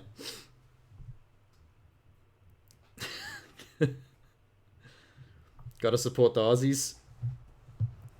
Yeah, thanks, man. Especially the Aussies that are streaming at midnight. You have the pizza one? Dope. Are you wearing it because I told you to stop wearing black? Well, no. It's because this is the first time I've ever streamed where it wasn't a Let's Play stream. Like, every stream I've ever done was to play a specific game. But I worked all night last night, so I slept all during the day. So I missed the time I was going to actually stream gaming today. So to make up for it, I thought I would just do a Let's Chatting stream and catch up on the PlayStation State of Play that happened this morning. And watch all the trailers before they get spoiled for me on Twitter. So I thought, you know, I'm not gaming. I'm just hanging out and chilling. So I'm just going to wear my hoodie. Why not? And now I'm like thinking I should just wear this all the time. This is hella chill. Although this might be a bit... It might be a bit too chill for gaming streams. Because if I'm playing like a roguelike, like Enter the Gungeon or something like that, I feel like this is too relaxed. Like, I'm not playing no roguelike or a Dark Souls or an Elden Ring or anything of that sort when I'm this relaxed, because I'm not going to be on top of it. It kind of slows your brain down a little bit when you're too relaxed. You think you should try it? Hell no. I'm like leaning back in my seat, just falling asleep right now. And then I'm going to play one of the hardest video games ever made. Like, nodding off. I don't think that's a good idea. A little bit of uncomfort is good for difficult gaming. I don't know if you've ever tried this, but if you've been playing a really difficult, fast-paced action game that you're barely keeping up with and it's kicking your ass, wait until you need to pee, and then don't. Hold it. Hold that pee. Keep it in there. Use it. That tension from needing to pee, it keeps you, like, fucking wired. My reflexes in video games, like playing like a Devil May Cry or something, have never been faster than when I've been busting for a piss. And that's my pro gamer tip to you. Unless you're one of those people that can't hold it in and tends to trickle. If you're a trickler, maybe don't do that. Because I don't want to be responsible for people pissing their gaming chairs. That's not on me. Player 1 cannot be held responsible for people pissing their oodies. This would be very absorbent too. I shouldn't be stretching this because I'm actually naked underneath it, so we don't want this to turn into a Amaranth stream. Showing too much skin. Shaunaranth? Oh, that's an idea for a stream. I should do a hot tub stream. You up for a hot tub stream, Minx? I'll go down to Coles and I'll pick up one of those little inflatable kiddie pools. King Wasabi's down. I'll get the inflatable kiddie pool and I'll buy myself a budgie smuggler. I'll just have the banana hammock. You love the collector editions in the back? Yeah, I've actually only just set that up recently. Hang on, let me clear the screen. You can see it better. Blip. Whoa, shit. Hey.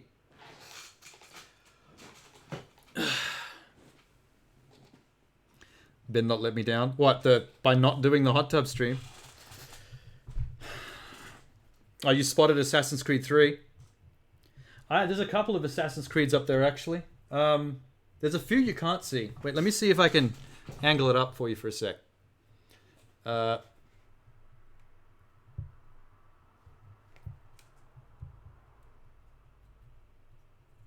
shit. My camera is really tight. But there's a couple more Assassin's Creeds on the top, just out of camera view. And a Witcher 3, a really big one. Hang on, let me show you this one. Oh, this is a heavy bastard. This is probably the heaviest one I've got. This is a chunky little bitch. I think there's a really big statue in there. Yeah. That's what's inside there. big ass Geralt statue killing a griffin. I really should take it out and set up the actual statue. That'd probably be better than the box.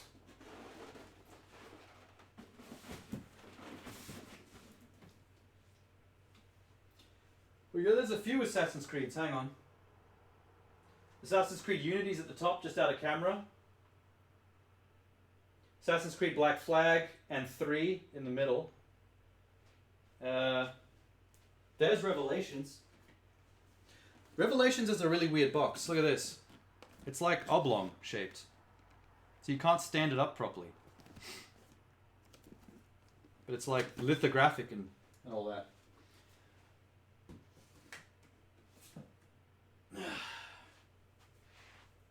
Ooh. Check this out. There's a good statue. Batman vs. Wonder Woman Injustice.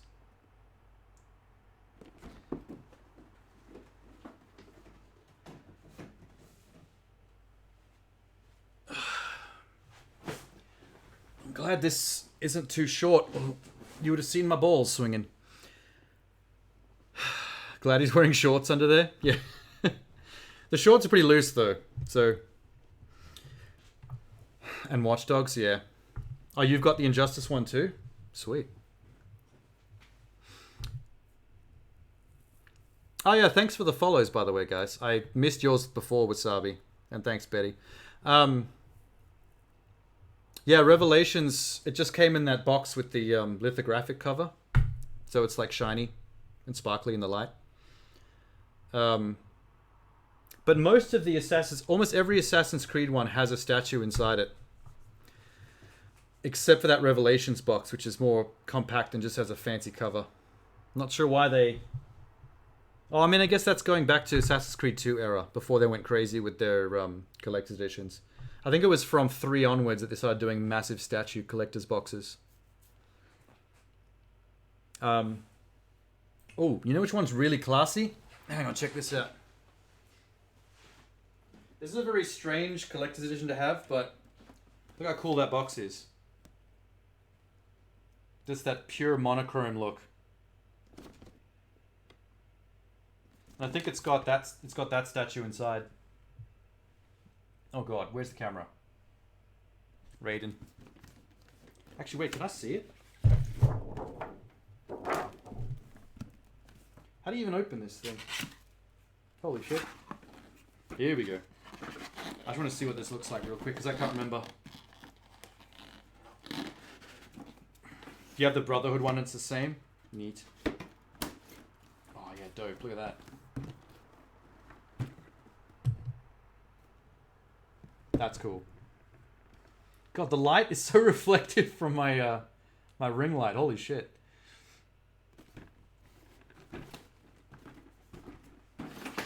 It's funny how I've got this massive Metal Gear Rising collector's box, but not really any huge, awesome Metal Gear ones, which is a bit of a shame. Like, I do have a Metal Gear one, but hang on. Yeah. This is the only Metal Gear one I've got, but it's tiny. This Metal Gear Solid 4 collector's. God damn, the light really does not let you see shit in there. It's still classy though. It's classy packaging, but very small. The thing is, I've actually got more that are on the floor off to the side because I ran out of shelf space when filling that up. You wish you had more room? I do too. I need more shelf space. Like, I pretty much just went through and just randomly filled that up. And then I just ran out of spots for things. I might rearrange everything so I can put some of the cooler ones up there that haven't been able to go up. I've got like a Tomb Raider one down there. I've got an Alan Wake one. Driver San Francisco, a Splinter Cell. Even Catherine. I've got a collector's box for Catherine. It came with a pair of boxes and a t-shirt inside it. Because of course it did. Catherine's a weird game. Whew. Oh, in case you were wondering as well, which that over there. Wait, fucking finger. That sword. That's a Hattori Hanzo sword from Kill Bill. It's a replica of the same sword that that Japanese guy makes for Uma Thurman, that she takes on her adventure and kills everyone with. Hang on, I can show you that.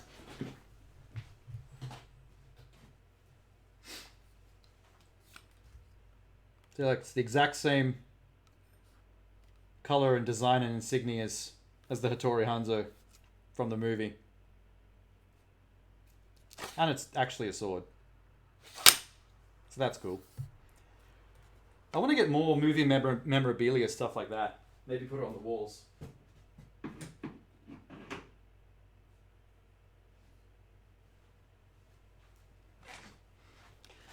think movie memorabilia in weapon form is pretty rad as a collectible. There's a lot of different types of movie memorabilia you can collect, but I think like famous weapons from movies makes for like really cool wall ornaments if you want to put them up. Am I going to get a stand or shelf for it? Maybe. I didn't really think through what I was doing back there. I just kind of dropped it there when I first put everything in the room. But that would be cool to actually create brackets on the wall. Like if that sword was actually vertically attached to the wall, that'd be pretty dope. Also that, I might have mentioned this on a previous stream to one of you, but that box that the sword is sitting on, that's a Steel Battalion box. Steel Battalion was an Xbox game that was very rare. I think only 200 copies of that game were made in PAL territories. And I had to get one off eBay for like over $400 at the time. But it's basically like a full mech cockpit that you surround yourself with. It connects in 3 sections and it has 3 pedals on the floor. And it's got about 60 buttons and switches and throttles and all kinds of stuff on it. So it's like realistically driving a mech. It even has an eject button underneath the little plastic case. You have to flip it open to press it. It's got windscreen wiper switches. It's even got an ignition. When you first start it, you got to actually turn the ignition to start the mech up. It's hilarious. It's very hard to play though because it's realistic. Even starting the mech up takes like so many buttons you got to do to turn on different systems. But like if you turn too sharply in your mech, you can tip it with the physics and it lands on the ground. And then you have to use the windscreen wipers to get the mud off the thing. And then you can't get the damn thing up off the ground. You're just like laying there. It's infuriating. And if your pilot gets killed, that's it. It's game over forever. It's what do they call that? Permadeath? If you die in a mission, your pilot's like dead. You have to start a new game and a new pilot from scratch. That's the reason I never finished that game. I got like 3 or 4 missions in. And I was like, fuck this. This is way too hard. This is just a collectible of a game. It's just cool to have because it's so rare. Oh. Minx, were you in the chat when during the State of Play I was watching when they showed footage of Stray? I'm not sure if you were around when that was on screen. Nope. Hang on a sec. Blip. Nope. Wrong one. Blip. Go that one. This is pretty much, out of this entire presentation, this is my game of the video. I almost said game of the expo, but it's not really an expo. Ah. Yeah, that's what I'm talking about. I'm a cat person. It's a game where you're a cat in a cyberpunk future with a little cute backpack. And there's no humans, just robots. I'm so stoked for this game. Look at him! He's a little boy. Yes, he is. All them cat physics. I wonder if they attached motion tracking dots to a cat to get all those animations right.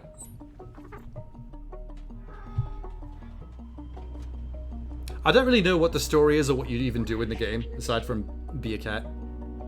When does it release? I think they say at the end of this video, actually. Just give it another 30 seconds of it, it'll come up. Wow. So I don't even care what the gameplay is or what you do in this. I just want to be this cat. Look at him. Brow. Oh. He's a boy. I'm investing my life savings into the safeguarding of this cat. Did it show the date? Yeah, there it is. 19th of July. That's pretty close. That's pretty close. You want the game and the cat? Yeah. It reminds me of my old cat. Single tear. Not quite the same color, but still. The attitude's there. So I don't know, I think that's, out of this entire state of play, that's the one that really did it for me. Although this Dead Space wannabe, Calypso Protocol, this looks pretty wild. If you can stomach horror.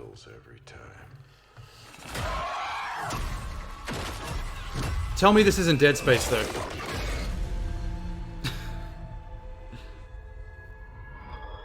Whatever this is so Dead Space, it's not even funny. December 2nd. I guess in terms of interest, that'll be my second. Yeah, that's what I was saying. I actually, when it first started playing, the very first thing I thought was Dead Space, but I knew it couldn't be, because that's got its own remake coming out of the first one. But the developer of this, I looked it up earlier, Striking Distance, they're a new development team. This is their first game, but they're made up of creatives from both the Dead Space team and the Call of Duty franchise team. So it's got some clout behind it, which is probably why it looks so AAA. Like, there's some shots of human faces in this that really shocked me. Just their quality. Hang on. Okay, that's just a whole lot of murder. What the fuck are the faces? Look at that. Hold.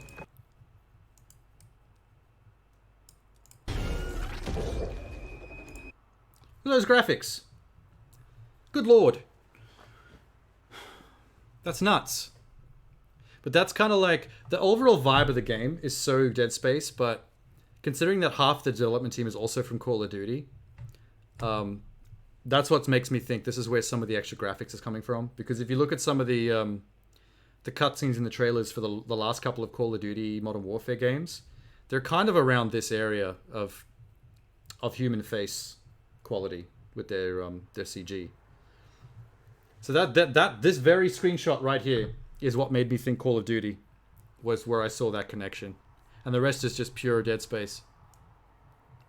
Except you're a prisoner you're a prisoner in a prison colony on Jupiter, apparently, or a Jupiter's moon. I think that's what Callisto means in Callisto Protocol.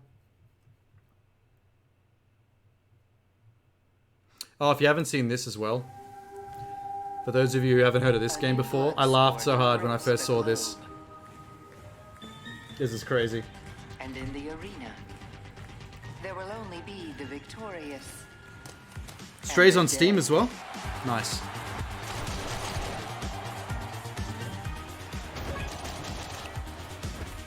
Just look at this game though.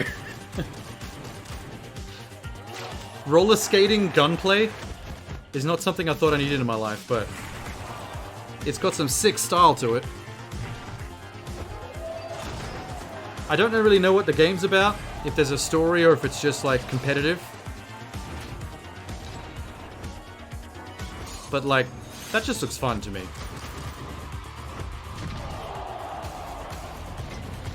Although, who's the crazy motherfucker that sat down one day and said, you know what we need? Roller skates, but murder.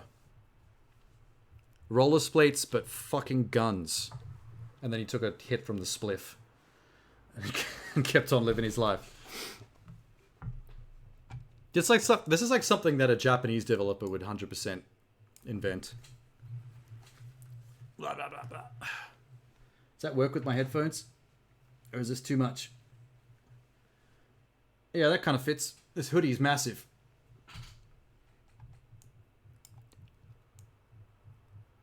Then there's some hentai. There's some PlayStation hentai. It's baked as fuck when making that game. Yeah, exactly. Honestly, if you took roller skates and then combined them with any other concept, that's already a baked as fuck idea. I don't care whatever the other concept is. Roller skates and farming sim, baked as fuck.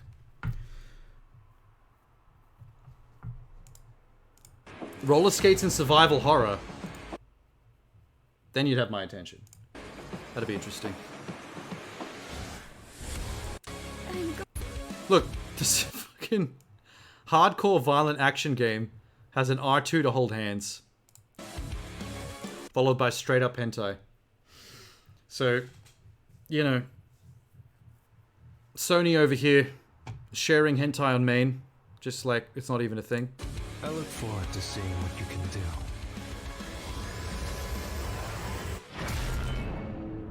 I do kind of dig these games that they're making now where they're kind of fusing grounded, realistic, almost gritty 3D with like anime aesthetics.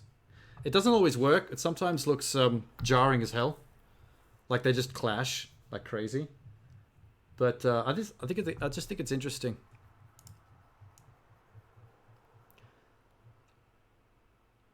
Oh, that's right. Now I also have to decide whether I'm going to... I've never played Resident Evil 8 yet, but I have to decide if I'm going to play it in VR now that they've announced that it's RE8's coming out in VR. Or do I play it both? Regular and then VR? I don't know. I waited too long. I waited way too long. I missed the RE8 train, but I'll get there eventually. There's a horror game on Steam. It's a lot like Resident Evil 1 in a mansion with set cameras, and it has realistic graphics, but the protagonist has got like an anime character model. And I always thought it looked weird. I don't know if you know what game I'm talking about, but I believe it was streamed by a lot of people. Let's see if we can figure it out. Hang on. Resident Evil style horror. Fuck, I can't spell. Steam. Tormented Souls. I might have found it in 1.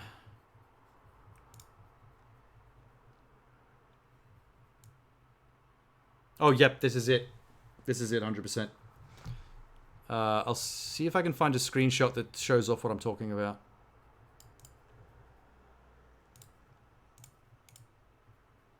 Does this... Hang on, let me full screen that. Oh, you can kind of tell. There's something very anime about her character model. Like, she's got the big eyes and everything, and the super cute face. But all the other characters look like real humans, and the game environment is super grounded, gritty, realistic. Look, she's even got the skirt. And the little bow. There's just something that trips me out about this. They're not showing her very well. Tormented Souls.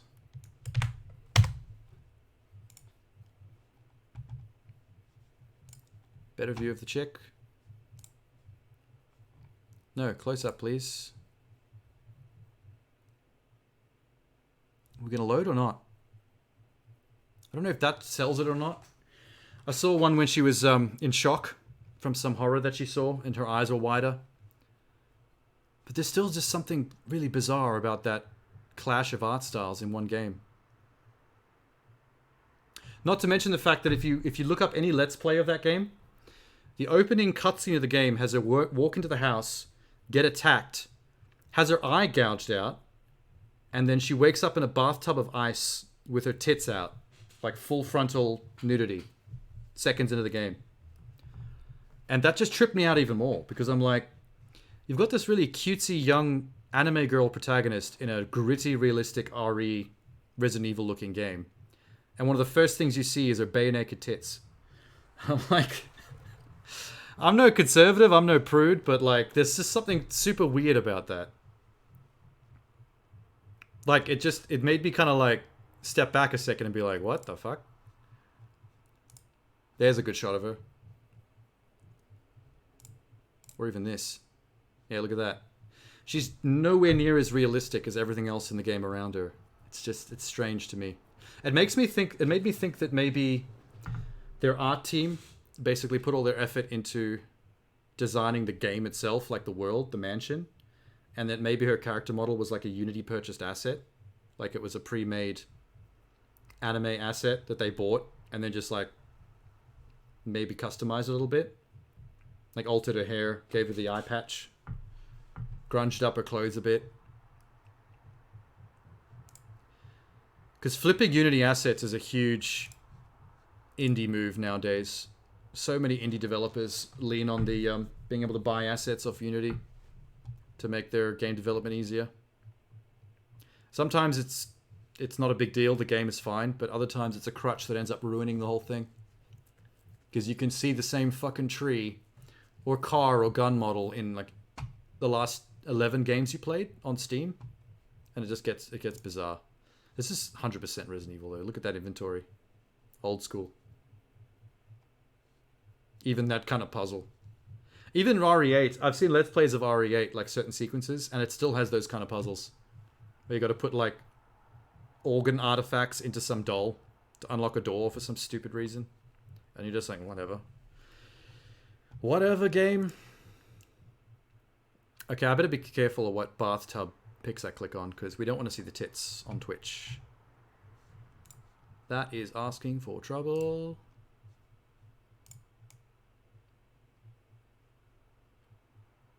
This is happening a lot lately, though. Like, just like that game we were just looking at, that horror game. The very last game in the State of Play, Final Fantasy 16. Same deal. Much more realistic, grounded, gritty, dark world with the environments and the general aesthetic. But some of the characters still, like that little girl that you see in the previous trailer that turns into a summon. They still have this habit of looking like cartoony character design 3D models. And it's a little odd. Although Final Fantasy gets away with it just fine. No one's complaining. No Twitch titties? Yeah, unfortunately. I don't know why Twitch has to be such a prude. Like, why? It like just stresses everybody out. Like, I've played games where titties sometimes pop up. Pretty sure it happened in Catherine. That Roman action game that came out on Xbox One. Day one release. Ruse? No. Rise? That game had a scene in the middle where you go to like a Roman orgy and there's a bunch of women dancing around with their tits out. And I was just thinking like, you'd be playing this Roman God of War style action game for maybe 4 hours on Twitch, like not thinking anything of it.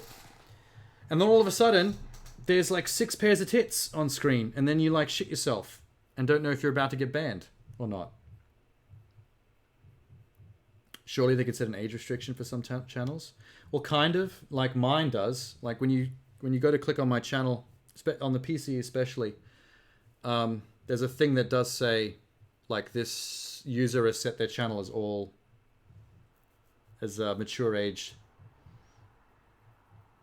Are you heading off, King Wasabi? That's all right. I'm going to head off soon anyway as well. I was just streaming long enough to watch the state of play, really, and we've got through that now anyway. It's nice to see you at the tail end of it, though. It's time that we all went to bed. Except for Minx, she's in the UK. She's still bright and bushy-tailed.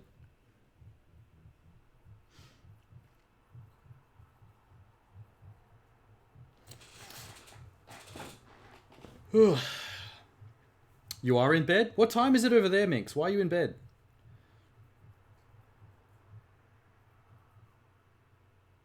It's bedtime. I won't be able to go to bed because I do have to look into some work editing stuff once I'm done here, but I will be ending stream very shortly.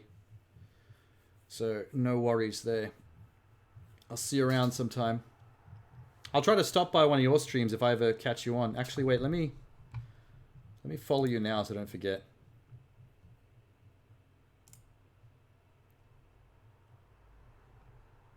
There we go. Nice. Catch you later, man. I've got you followed, so if I see you pop up and I'm not currently streaming myself, I can come and check out your stream and stuff. Ooh. No worries. 322 Minx. You on the weekend or something? You're just chilling. How do you watch streams in bed, by the way? Do you sit on your phone? Or do you have it up on the TV? I've noticed that a lot of people seem to stream on their phones. That seems to be like the most common way people watch streams. Which shocked me because I'm not a big phone user for anything. But that's because I've got like a full PC setup that I use for my work. So I do everything on the PC. So if I'm ever watching a Twitch stream or doing literally anything, it's always on the computer. Even my social medias like Facebook and Instagram that people normally do look at on phones, like I just have that on one of my screens on the side. When you're at work, it's on your phone. Yeah, that's fair though. Tenor and Abok, who sometimes show up, especially when I'm doing roguelike or Metroidvania type stuff. They're somewhere up on the European side of the world, and they tend to log in from work. Pretty much every time I ever see them, they're logged in from work. When you're modding and playing, you mod on your phone and play on the laptop. That's the famous multitasking that we keep seeing. Whenever I'm on a robo stream and you're playing Phasmo with them. That surprised me so much the first time I saw you doing that. When I was in his stream and I saw that you were actually in the game, talking on voice comms and playing the game, but you were also in the chat modding his stream, I was like, what? God damn it. That's one of those things where I'm like, am I only impressed and surprised by this because I'm a man and we don't have multitasking abilities? You're a manager by day? Well, there you go.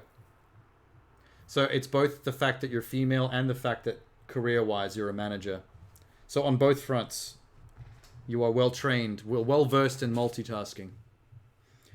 Whereas men, I had a fucking food service job at Kingsley's Chicken when I was a teenager. And I remember one time I had a cup of Coke in one hand and I was trying to wipe the bench with a cloth with the other. And I went to sip the Coke while wiping the bench and I choked. I, honest to God, choked the Coke down the wrong pipe because I couldn't multitask taking a sip of soda while wiping the bench with a cloth. How embarrassing is that shit? That's men. That's men for you. Although we seem to be able to multitask when we're in a video game. Like in a Call of Duty game, being able to snipe and also team tactics speak at the same time while scratching our balls.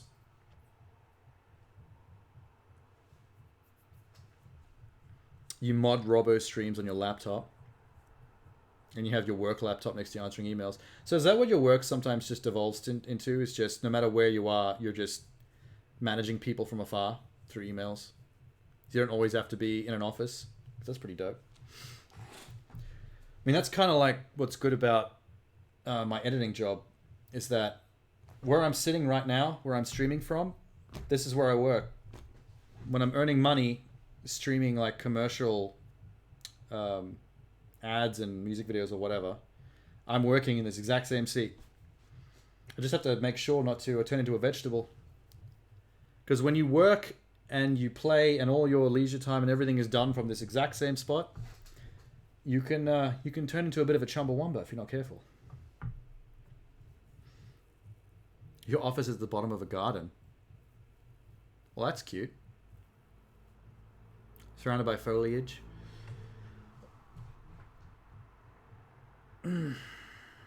That's probably why I won't wear the Udi on stream too much. I might Udi up whenever I do like a chill just chatting stream when I'm like watching expo content or trailers or something.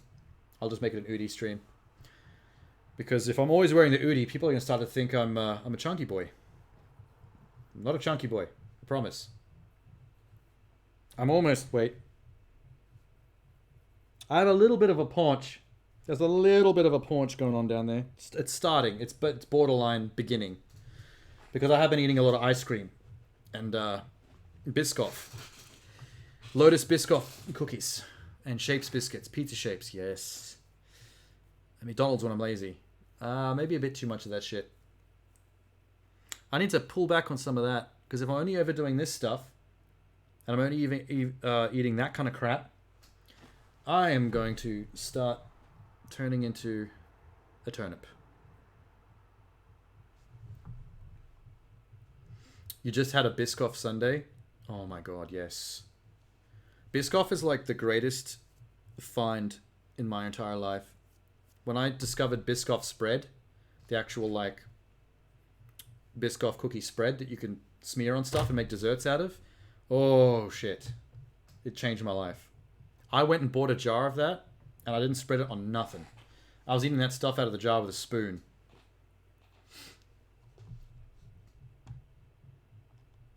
Biscoff cheesecake, yes. Biscoff cupcakes, Biscoff mud cake. The place down the road from me, the dessert bar, they do Biscoff pancakes and waffles with ice cream and like caramel. Incredible.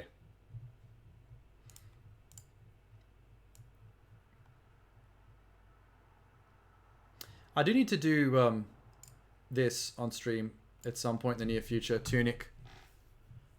People are voting pretty hard for Hollow Knight though, so that would be prioritized. But as long as it's on Game Pass, I really need to hit Tunic up sometime because that looks great. Pretty keen for Tunic. Yeah, Biscoff forever. 100%. Biscoff never dies.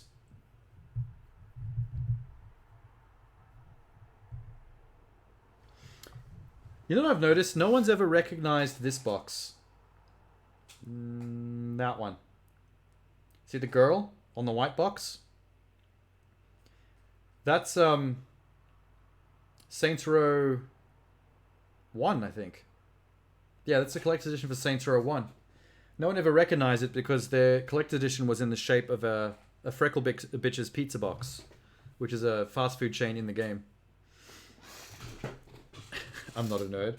I bet you all the people that were in the chat just before from the raid that were picking out a lot of boxes, I bet not a single person recognized the Freckle Bitches box and realized it was a Saints Row collector's edition.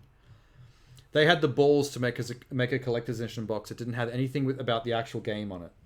It was just the fake marketing of a non-existent pizza shop that only exists inside the game. It's such a deep cut thing to make a collector's out of.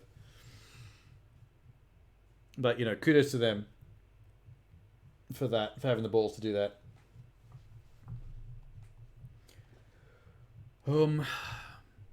I just start making a list and putting things in priority order. I definitely have Hollow Knight and then Tunic. And then maybe that other one that people kept talking about. Hyperlight Drifter, maybe? There's another roguelike that people kept mentioning after Hollow Knight that I do have Game Pass access to. Yeah. But my next stream is... Tonight's stream was supposed to be that roguelike that the French developer gave me. They gave it to me for free to play on stream. But I couldn't do it tonight because I had to sleep in because of having to work too hard last night. So I just did this instead. So on... What's the day today? That was Friday. It's now 12:30 a.m. Saturday. So on Sunday, I'll do that roguelike game that that developer gave me. We'll finally hit that up. I still find it funny that they gave me that for free, considering that I don't often have very many viewers at once at my size. You know, one or two at best, on average. Although when I was playing Into the Gungeon, that went off. People seem to love watching me suffer at that. That was when you were away, actually, Migs. Probably the best my stream has ever done was during that period where you were on vacation, when I was playing Enter the Gungeon. I think I had to do like 6 or 7 streams of that because that game is very difficult and very long. But that was going off. That had like 18 viewers at one point. You have to leave, is what you say. Holy shit, it does sound like that. No, pure coincidence. At the time, I didn't even clock that you hadn't shown up for a while. I didn't even realize you might have gone on vacation. But because Gungeon got so busy, it was slow at first, but after the first 1 or 2 streams, there were a lot of people that are very into that community. You didn't even miss me? I did wonder where you were for a while, but it occurred to me that at the time I was doing Tuesday, Thursdays, and Saturdays. And I think I was overlapping with Robbo a lot. So I was like, if I don't see Minx too often, it's probably because she's on modding duties quite frequently while I'm streaming.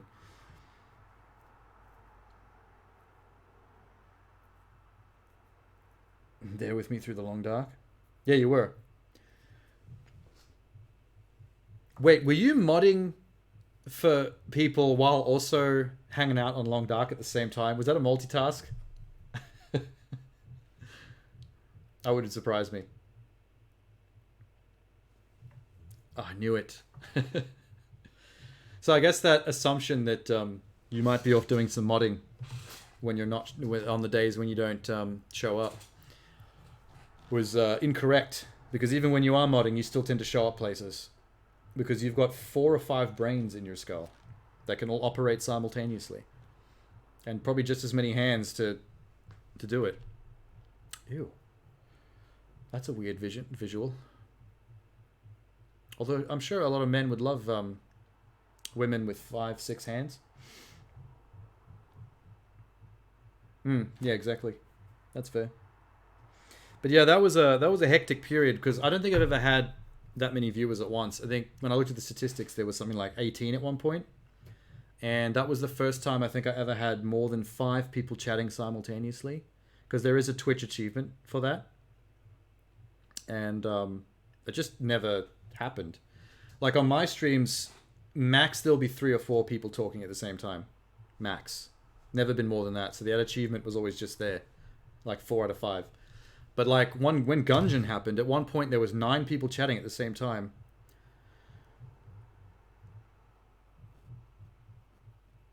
You need to get Faz, just saying. I will eventually. I do have a plan for that. Once I've got my my super expensive newer VR headset down and I've rigged the room for VR, me and my American friend are going to do a dual Faz co-op in VR, because he's got one as well. And then after we've gotten some handle on what the game is about, just between the two of us, trying to nut it out by ourselves, then we might start opening up lobbies to more randoms and strangers playing with other people. Oh, the proper release is coming. Oh, excellent. See, that's the other thing I was going to wait for. I'm a little bit over early access gaming. Because a lot of the time when you play a popular game that's in early access, by the time it comes out fully, they've patched and added new things and stuff that I'd have to replay the game and redo stuff I've already done before just to experience the new bits, which often isn't worth it. And that kind of bums me out a little bit. I really would prefer to just play the game when it's completely fully intact. The final experience that you're meant to have. I don't know why this phase of gaming took root.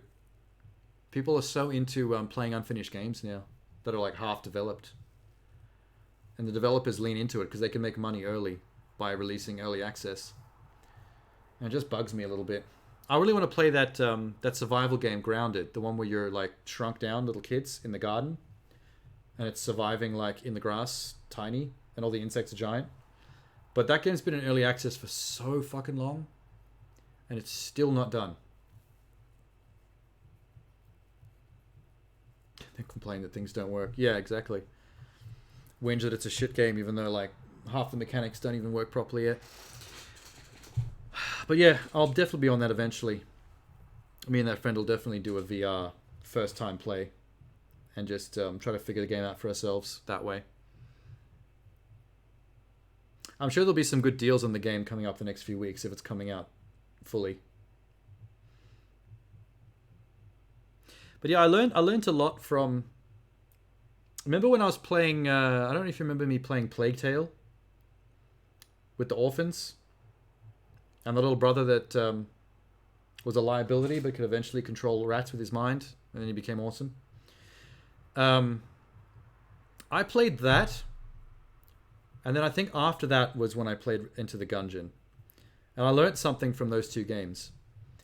Plague Tale is the kind of game that I thought would make for good Twitch content, because Plague Tale is a very much like an Uncharted or Last of Us, in that it's a very AAA quality graphics, cinematic, story-driven experience. It's like playing a movie, which you think would make good backseat gaming. Like, you could watch it, someone else play it like a film. Like, my ex-girlfriend used to watch me play games like Last of Us, and it was like watching a movie for her. She loved it.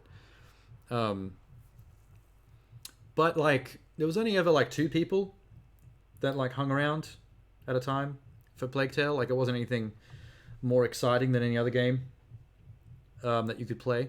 But then Enter the Gungeon, which is a game that I thought would be not that great to stream, because it's a very repetitive, top-down, simple retro graphics roguelike, where you just die constantly and repeat the same flaws of a procedurally generated dungeon until you beat it, and you just get really pissed off in the meantime because of how much it kicks your ass. I thought that would be a boring thing to watch, but it turns out I had it all the opposite way. I think cinematic games like Plague Tale sometimes don't get as many views on Twitch because it's so cinematic and so much like an interactive movie. I think people would rather play those games themselves, especially since they're not very long games either. They're usually like 8 to 10 hours, so it's not hard to actually finish on your own time. But games like Enter the Gungeon, like roguelikes like that, and I guess things like Hollow Knight would also count, where you think people will get bored of watching you die doing the same thing over and over again. Those get huge views and they draw people in, I think, because there's a community aspect to it. It's not about how boring it is what you're doing. It's about everyone that's watching you knows all the mechanics and the tips and the tricks, and they know all the minutiae about the depth of the game, and they love to watch you slam your head against it and then regularly help you and feed you information. So they kind of like, your audience kind of takes has an investment in your success at the game, because it's almost like they're acting as your living wiki. Yeah, that's the thing. It's involvement. It's like the actual thing you're looking at looks a lot more boring than other types of games, especially when I'm just going through the same rooms, dying, shooting things the same way, and then dying the same way. But like, people know so intrinsically how the game works and all the little bits and pieces of it that heckling and helping, yeah. They like to watch you bash your head against it and get frustrated, but they also like to slowly watch you get better and eventually succeed. Like there's a character arc to the gameplay. They're slowly watching you become as knowledgeable of the game and its systems as they are. But they're like if you're Batman, they're your Alfred. They're the guy in front of the computer feeding you the info, letting you know all the tips and tricks, the good synergies, the good weapon combos, all that kind of stuff. Like Tanky was there for a lot of Gungeon as well, I think. Everyone had a lot of input into the Gungeon. It was fun. Was playing on endless mode. Tanky, were you just off playing Into the Gungeon just then? By coincidence? Because me and Minx were just talking about that game.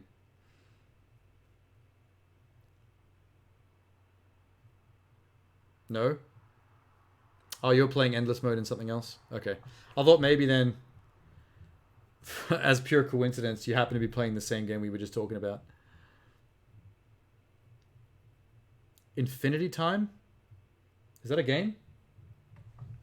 Hang on. Zip.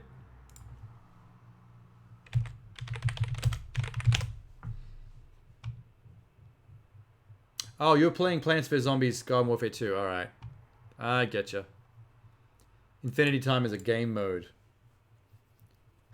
Fair enough. All of me and you talking about it earlier at the start of the stream got you a hankering to play Garden Warfare, did it? You had to dive back in.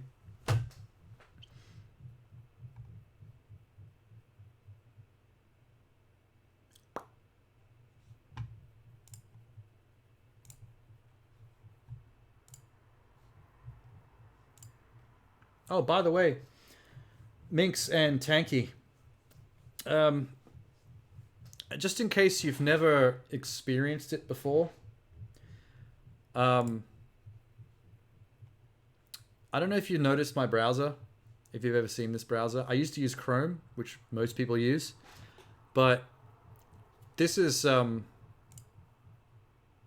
do I get back to, there it is, there's the homepage.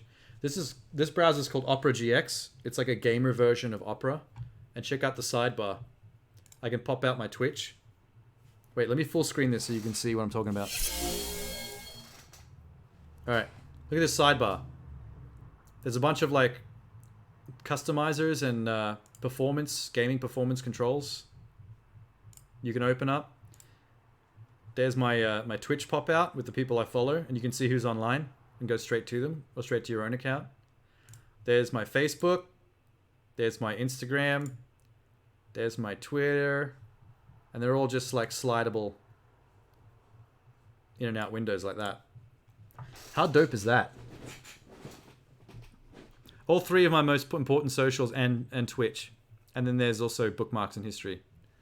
You can also get your Spotify. If you log in your Spotify, you can add a Spotify logo and you can pop out your music player. So you can start and stop music and change it up.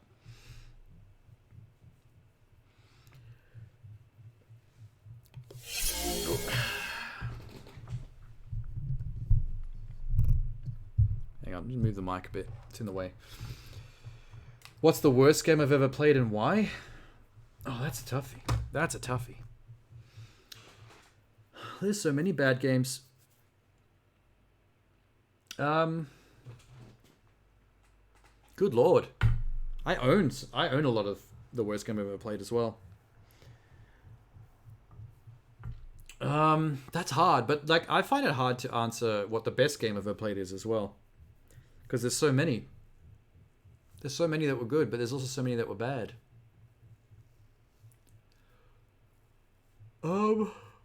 The Getaway on PS2 was pretty dull. It was trying to be GTA, but it really was not anything of the sort. So that was a little bit of a fail on their part.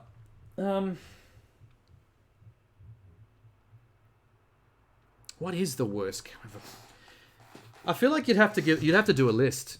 I should do that someday. I should do a weekend stream where I wear my Udi, and then I just do some tier lists. I know people like to go to that tier list website a lot and do like tier lists on stream or for YouTube. I should do some tier lists on like the top 10 best and the top 10 worst games I can think of that I've played in my entire life. I'll go on a deep dive. Really think about it.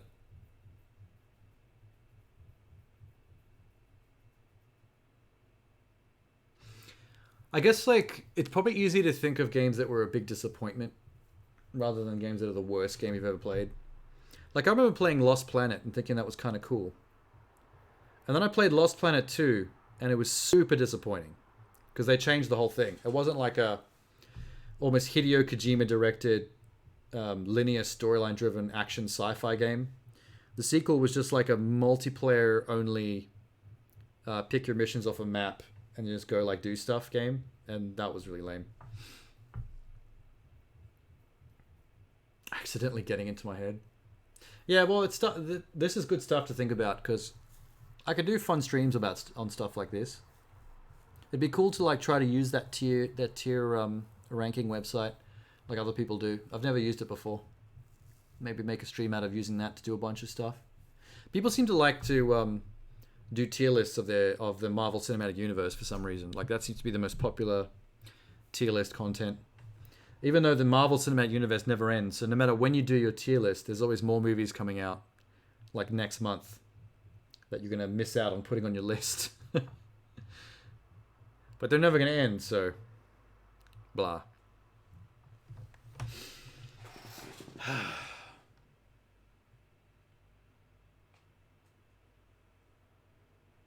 Also, Minx, you weren't here at the start of the stream, but don't you think when I've got this Udi up, I look like a boxer that's about to come out to my celebration music? And in the blue corner, standing 6 foot something probably, he's never actually measured his height. Weighing in at something because he's also never weighed himself. Hailing from South Africa but currently living in Australia. The fuckhead from down under. Player 1.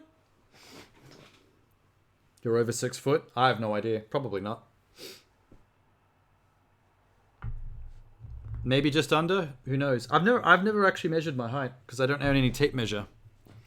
Although if I'm ever out somewhere, like at a gym, and they've got a measurement thing on the wall, I'll probably check it out because now I'm curious. Someone asked me that a couple of weeks ago, and I didn't have an answer. So now I've got it in my head, thinking about what my height might be. I have a feeling my height is very average. Not small, but just average, normal man height. Not special, magical, over 6 foot, every hoe wants to take a ride on that type mans. Apparently 6 foot is like the magic number for women that are into height. As long as you're over that, you're good. But that leaves a lot of men that are under 6 foot with tall poppy syndrome. Feeling very insecure. It's one of the things that men feel the most insecure about is their height. Even though the actual height of what constitutes good height for a man is actually decided pretty arbitrarily. I'm not sure who decided on 6 foot as the thing. But I'd be keen to find out. Ugh. Into if you're a twat or not. Judging character can be easy and it can be hard. It depends. Sometimes it depends on what kind of person you are and what kind of outlook on life you have. I find that sometimes more positive, friendly type personality people find it harder to judge character. I think because they don't have as much cynicism in them. They're more optimistic people, so the better a person you are, the harder it is to accurately read, I think, other personalities and judge character well. Which is why good people tend to get fucked over by bad people quite a lot. Because you just can't see them coming. I'm pretty cynical, even like somewhat nihilistic by nature. So I think I have a fairly good judging people radar, but it usually tends to skew towards not good. The number of times I've like met someone and I can just feel like that kind of eyebrow scowl building of just like, I feel like I can see right through the used car salesman fake personality I'm being delivered right here. This person's some kind of a dipshit that's trying to sell me a bill of fake goods. You're good at judging people in your job, but you're not in love life. Yeah, well, that's two different things, though. Your job has a set system of criteria that you are trained and experienced as, because it's your career, at knowing what you're looking for and what things are required for character types within roles in a business. That's like its own thing, compartmentalized. In real life, it's not that simple because there's no criteria or system in place in real life. People just appear out of the ether and do and say stuff, and then it's up to you to be like, who the fuck is this? What kind of person is this? And that's trickier. That requires a lot more actual psychology part of your brain to read.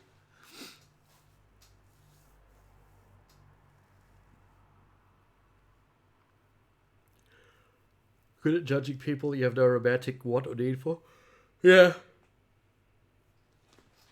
I mean, that's essentially what I mean. And because in real life, you have to create your own criteria for how you're interacting with someone. And that's exactly what happens. They get put in a box of potential romantic interest, and then all of a sudden, the ways you might see through or critique their personality changes. And you might not see stuff you would otherwise. That's normal. That's common. It's super common.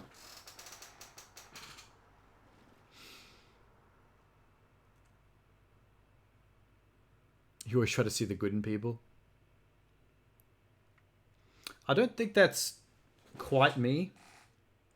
Mine's a bit different. I struggle not to be cynical about things, including people. So I kind of am more inclined to assume the worst in terms of someone's intentions or what they're about, especially based on even the most minor cues. But in order to offset that, I kind of treat people the opposite. I tend to, the way I talk to people or how I'm friendly to them or how much leeway I give them, I tend to be as nice and friendly as possible and give them the benefit of the doubt at all times. Even though in my head, it's like technically the opposite. Because you can be a pretty shitty people if you just see the shittiness in other people first. And then you just react to that. It's not a good way to go about things. So it's usually more like, I think I know what this guy's about. And why he's acting like this and what he really thinks and what he's really trying to do with interacting with me. But I'm going to continue to operate like none of that's the truth. Give him the benefit of the doubt. Assume the best. It's not actually what I assume, but operate like I'm assuming the best. Until they give you a definitive reason without any semblance. Yeah. Pretty much the best way to deal with life. I'm an animal person, not a people person. I'd much rather hang out with a cat than a group of people. Cats have kind of human personalities anyway. More so than dogs. I like dogs. Dogs are cute. I'm an animal person, so I like all animals. But I think the reason I'm a cat person over a dog person is that dogs are kind of like a bit of a one-note thing where they're always just super happy and obsessive over you, like you're the greatest thing in the world, which I find a little weird, and it can get a bit annoying because they're always up in your business. Like, they're high maintenance in that way. But cats are like humans in that they've got their own personality in their own life, and you don't have to be involved with each other all the time. Cat can be in the other room just doing its own thing while you're in here doing this. And then later on, you both sit down somewhere and hang out together, a couple of pets, and then you've had your moment. Move on, do something else. Yeah. Dealing with cats is more like dealing with roommates, not pets. It's like they've got their own space, they got their own wants and needs. Like dogs, for the most part, they'll take a pet anytime, but a cat is like a roommate in that you can't just walk into the house and then grab your roommate's head and start ruffling their hair and going, yeah, hey, what's going on, buddy? Like, if a cat's not feeling it, they're going to be like, why the fuck? I don't want you to do this right now. And they're going to be mad at you. And some people that hate cats don't like that about them. But I'm like, does that mean, like, your reason for liking dogs over cats is because you'd prefer a slave that just does your bidding and is just obsessed with you at all times? I'd rather like a cat because a cat is like your equal. If you feel like petting it, it doesn't necessarily mean that the cat wants you to pet it at that moment. You just got to know its personality. Like, I knew my cat in and out. I could look at my cat and I could know if it's a good time for us to hang out or for me to pet it or just to leave him be. Dogs are like toddlers. Dogs are a bit like having a special needs child that's always got their tongue hanging out and drooling and following you around. Never leaves you alone and thinks you're like the best, like an absolute god. But it's like, no, I'm just a dude. Just please chill.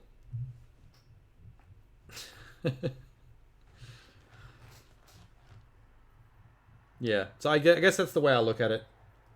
Dogs are hella cute, but when it comes to like having a pet, it's like I'd rather the vibe of having an equal roommate that I can relate to on a like, I understand you've got your own personality and you have your own thoughts about things, rather than having a special needs child that is obsessive over you. I did, until very recently. When my ex moved out, the cat stayed here for about 2 years while she built up her business in another town nearby, and occasionally stopped by and hung out because we're still friends. But once she got herself established there and had her own apartment and her own business going and everything was good, she wanted the cats to move back in with her. because she was the one who originally found them in the advertisements and actually paid for them and has her name on like their vet stuff. So even though I was the favorite, the cats like to bite her, but then used to be really nice to me. It was just one of those things where it's like, yeah. It's just one of those sad things where it's like, I'm going to have to lose them. Even though I don't want to, I don't really have I'm a more practical, common sense person, so I don't really have an argument as to why I should keep them over her. Like, she has the more logical argument, so I wasn't ever going to push it. I was like, I understand. I get why. If it had to go to either one of us, why it's more practical and you have more of a case. So I'll just have to let that be. The saddest part was that after she left, it was just me and those two cats for like 2, almost 3 years, just alone in this apartment. So it's like they were family. Like it literally was just me, Minx, and Luna.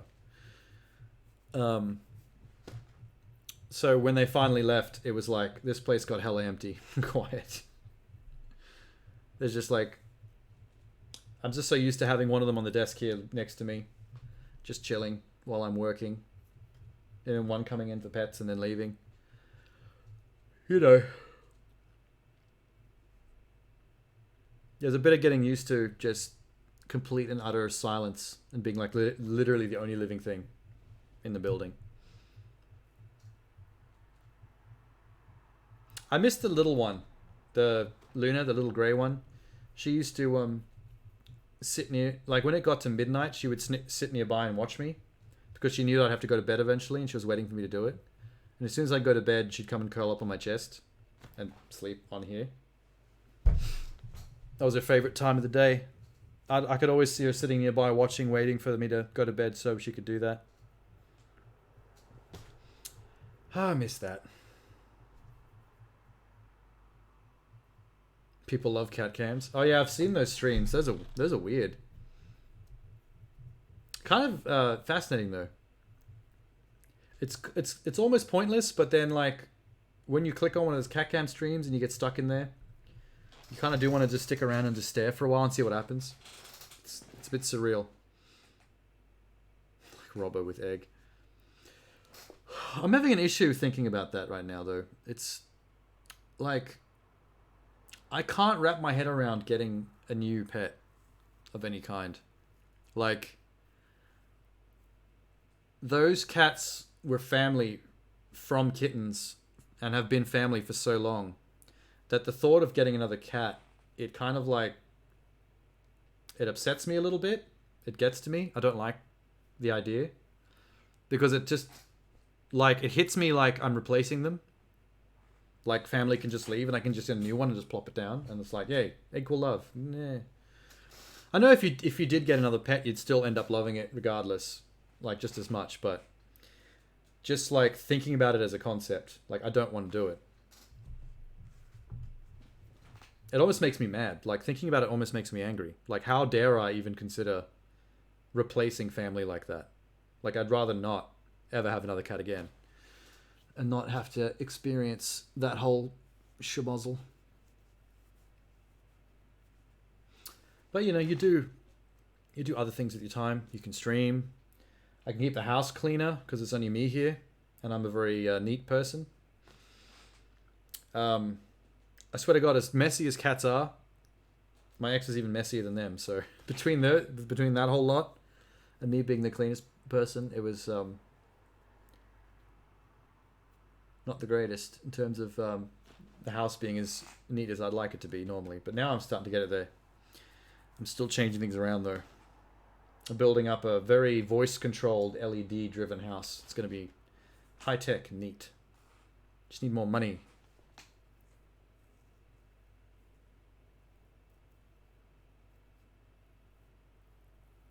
Oh, so Peter is your current pet?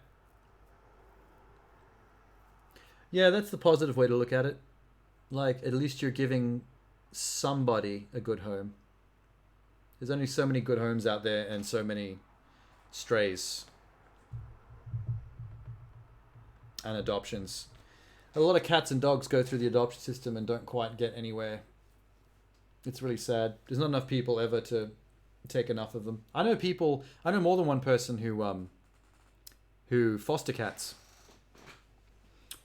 The foster cat system, where they don't have their own cat, they just have different cats every month.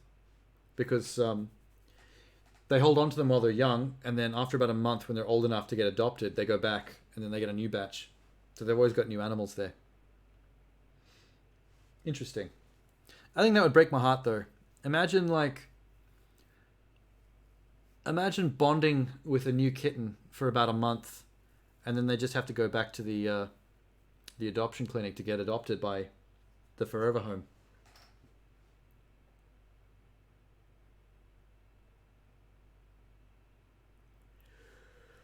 Oh, you lost Dave a year ago. Damn. And you got a tattoo. Nice. Actually, my the two cats I was talking about, Minx and Luna, my ex has tattoos of them on each thigh. In fact, I know a lot of women that have tattoos of their pets on them, now that I think about it. That's interesting. Only one man. I only know one guy that has his dog as his tattoo. Maybe that's a more common thing. When it comes to getting tattoos, maybe females are more inclined to get loved ones and pets. Whereas only the occasional, like, mega dog-loving dude seems to ever get his dog tattooed on him somewhere. I don't have any tattoos, so I can't even talk.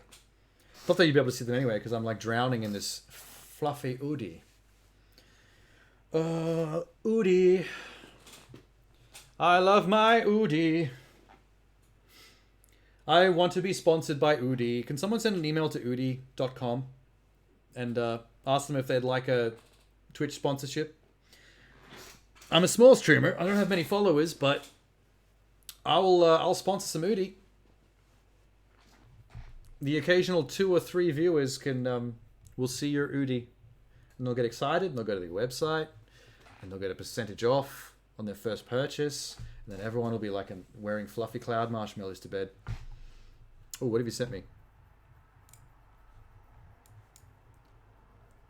Oh, your dog. Sick. That's Dave. What's underneath Dave's name? I see there's coffee up here. Hang on, let me just... Blip. No, let's do it this way. Wait, wrong one. Hey, that's the one.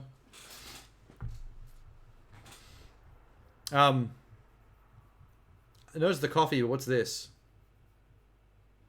I can't quite make out what this is. Is that a roll of mints? Can I zoom? Tea, bubbles, and then extra strong mints. Oh my god, I actually guessed it. That I was half joking when I said mints, but holy shit. Your dog loves mints? Really? I had no idea any animal would be able to handle mint as a flavor. I thought that would be disgusting for an animal. I know dogs eat like lots of trash, but I thought mint would be like lemon. It would just be like the line in the sand for a dog. Stole them out of your mum's pocket. Your dog loves cheese, Tanky.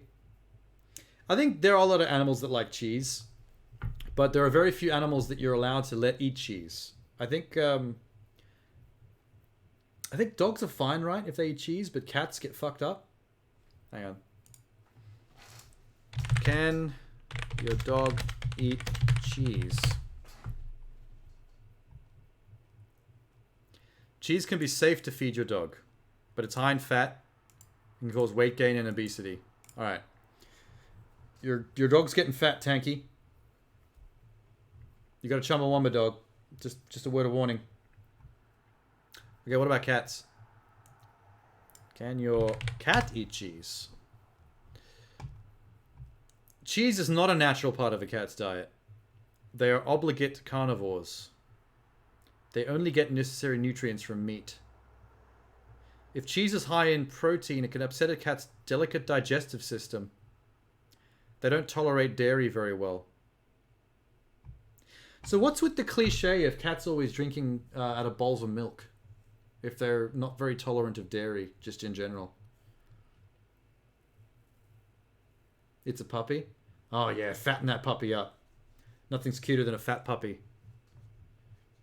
Make him obese. Obese puppy. Peter doesn't like mints. Your new dog. Must have been a cat in a former life. To be fair, I don't think I've ever seen a cat go for cheese. Although my two cats that I used to have, they were those kind of picky cats that don't eat anything, except for like their designated dry cat food that I always give them once a night. Like if you try to give one of my cats a piece of chicken off your plate, you'd think they'd be into that because it's fucking chicken. Why wouldn't a cat want to eat some chicken? My cats didn't. My cats legit would reject chicken. You could throw it on the floor, they'd sniff it, and then wander off. If it's not the dry cookie mix that they always get, they just don't want to hear about it.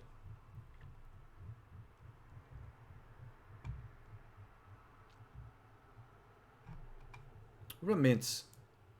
Can your cat eat mint?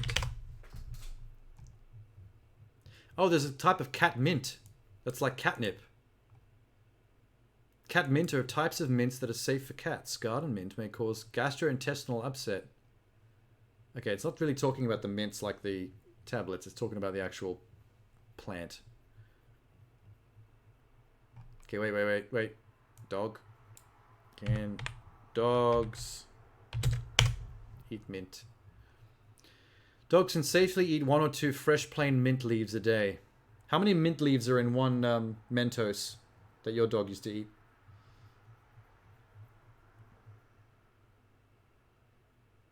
I think it's suspicious.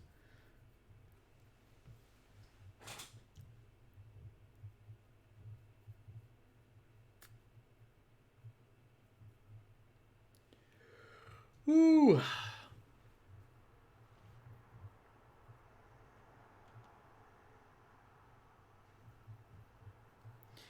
I'm just a poor boy. Natural mint flavoring. Yeah, there's no actual mint leaves in mints. It's all chemicals. Can dogs eat mint for bad breath? Always.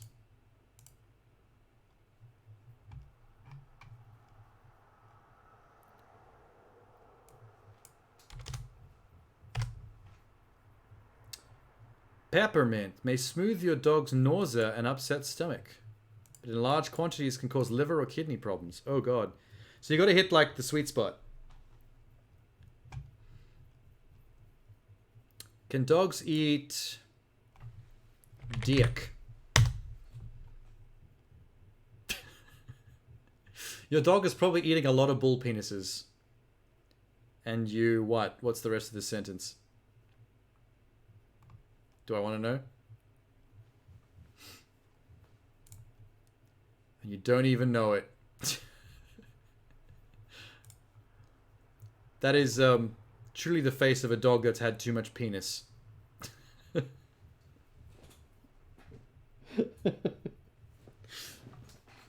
Oh.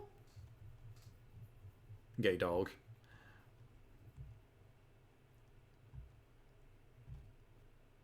The bull sticks your dogs are always chewing on their bull penises. Oh god. The chew toys are made of penis. I've learned something today.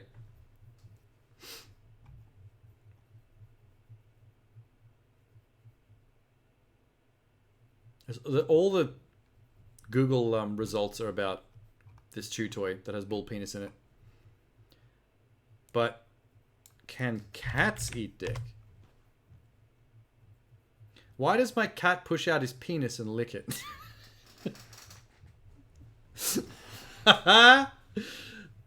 Why does he? Serious. It was a very serious question at Reddit. What's the answer? Scottish fold, not neutered. That's probably the problem right there. He frequently pops out his penis and licks it. Okay. Maybe it's just masturbation. Just don't shame your cat, man. Let him have his fucking privacy. Normal part of grooming. He's just keeping his genitalia clean. Well, that's a boring answer. I was hoping it was a form of cat masturbation. That'd be more fun. My nuded male cleans his lipstick. That is now a sentence that's in my brain.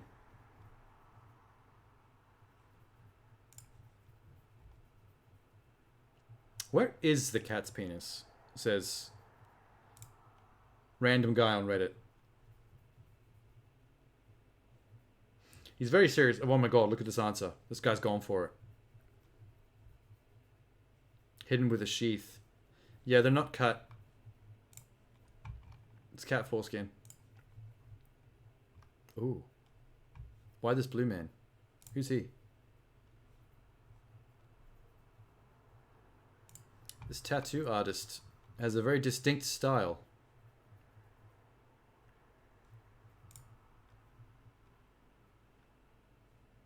Cool. Hey, there's Turning Red by Pixar. Are these all Pixar characters, but like rare ones? Yep, there's one. No, that's not Pixar, that's DreamWorks. Wreck-It Ralph is DreamWorks. It's just a clusterfuck of cartoon characters. There's like no rhyme or reason to any of these. Oh well. Whatevs.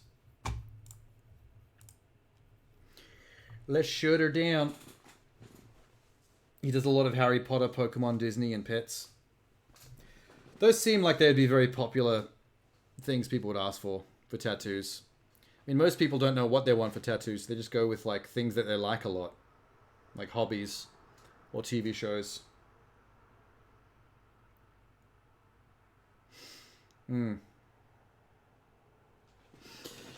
I should probably head off, make a cup of tea and do some work before bed. I think we've dragged this on long enough. It's kind of funny that all I wanted to do tonight was just hang out a little bit and watch a 30-minute PlayStation Expo video to see what trailers I missed.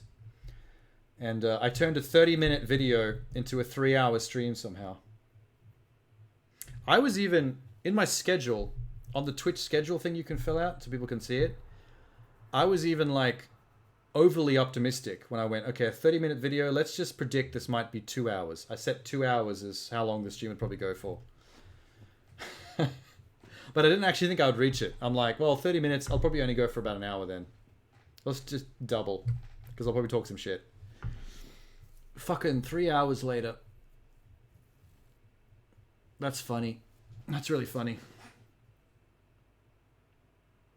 It's because we started talking about Udis and shelves and cat penises. Yeah, and there was a raid.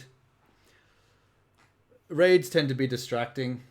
That's only the second one I think I've ever had. But they're fun.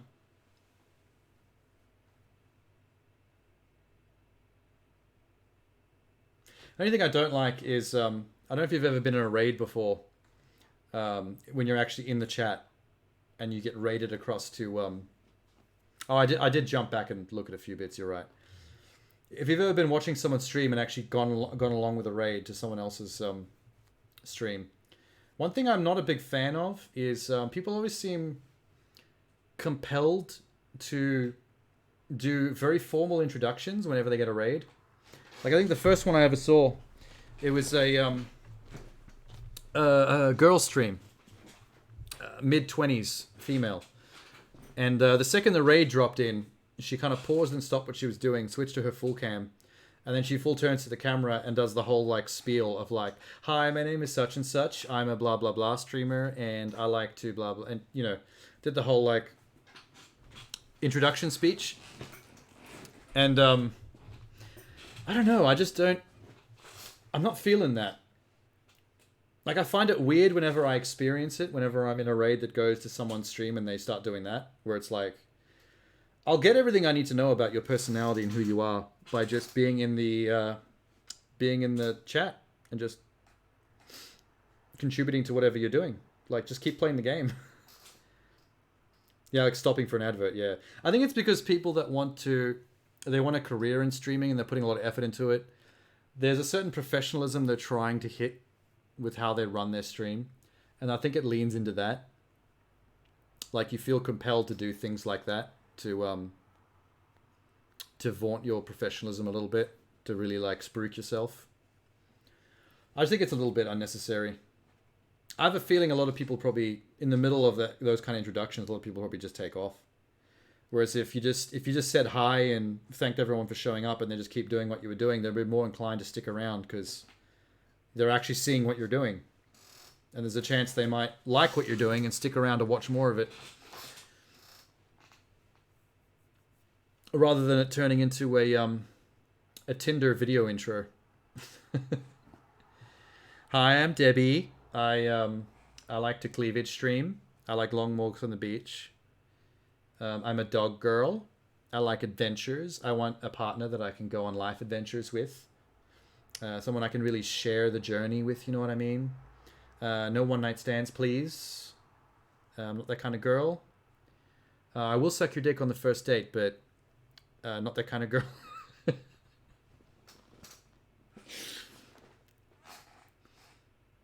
What would your advert be for Twitch, not Tinder?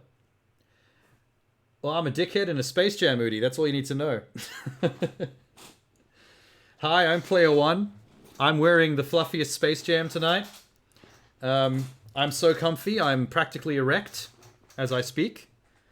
You can't see it off camera, but technically it's so small you wouldn't be able to see if it was on camera. Zing! Ah, self-burn. Why do I do this? I just combed through the entire map and only found half the collectibles? What are you talking about? Oh, you're still in Plants vs. Zombies, aren't you, Tanky? You're achievement hunting. You're trying to kill the collectibles. I find it so funny how, like, in the middle of me doing that whole little spiel then, talking about my penis, Tanky comes out of nowhere and starts talking about Plants vs. Zombies collectibles. Just from downtown. Like a wayward three-pointer in a basketball game. Ah, Tanky.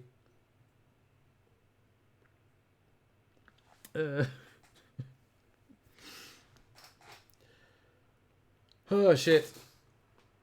Anyway.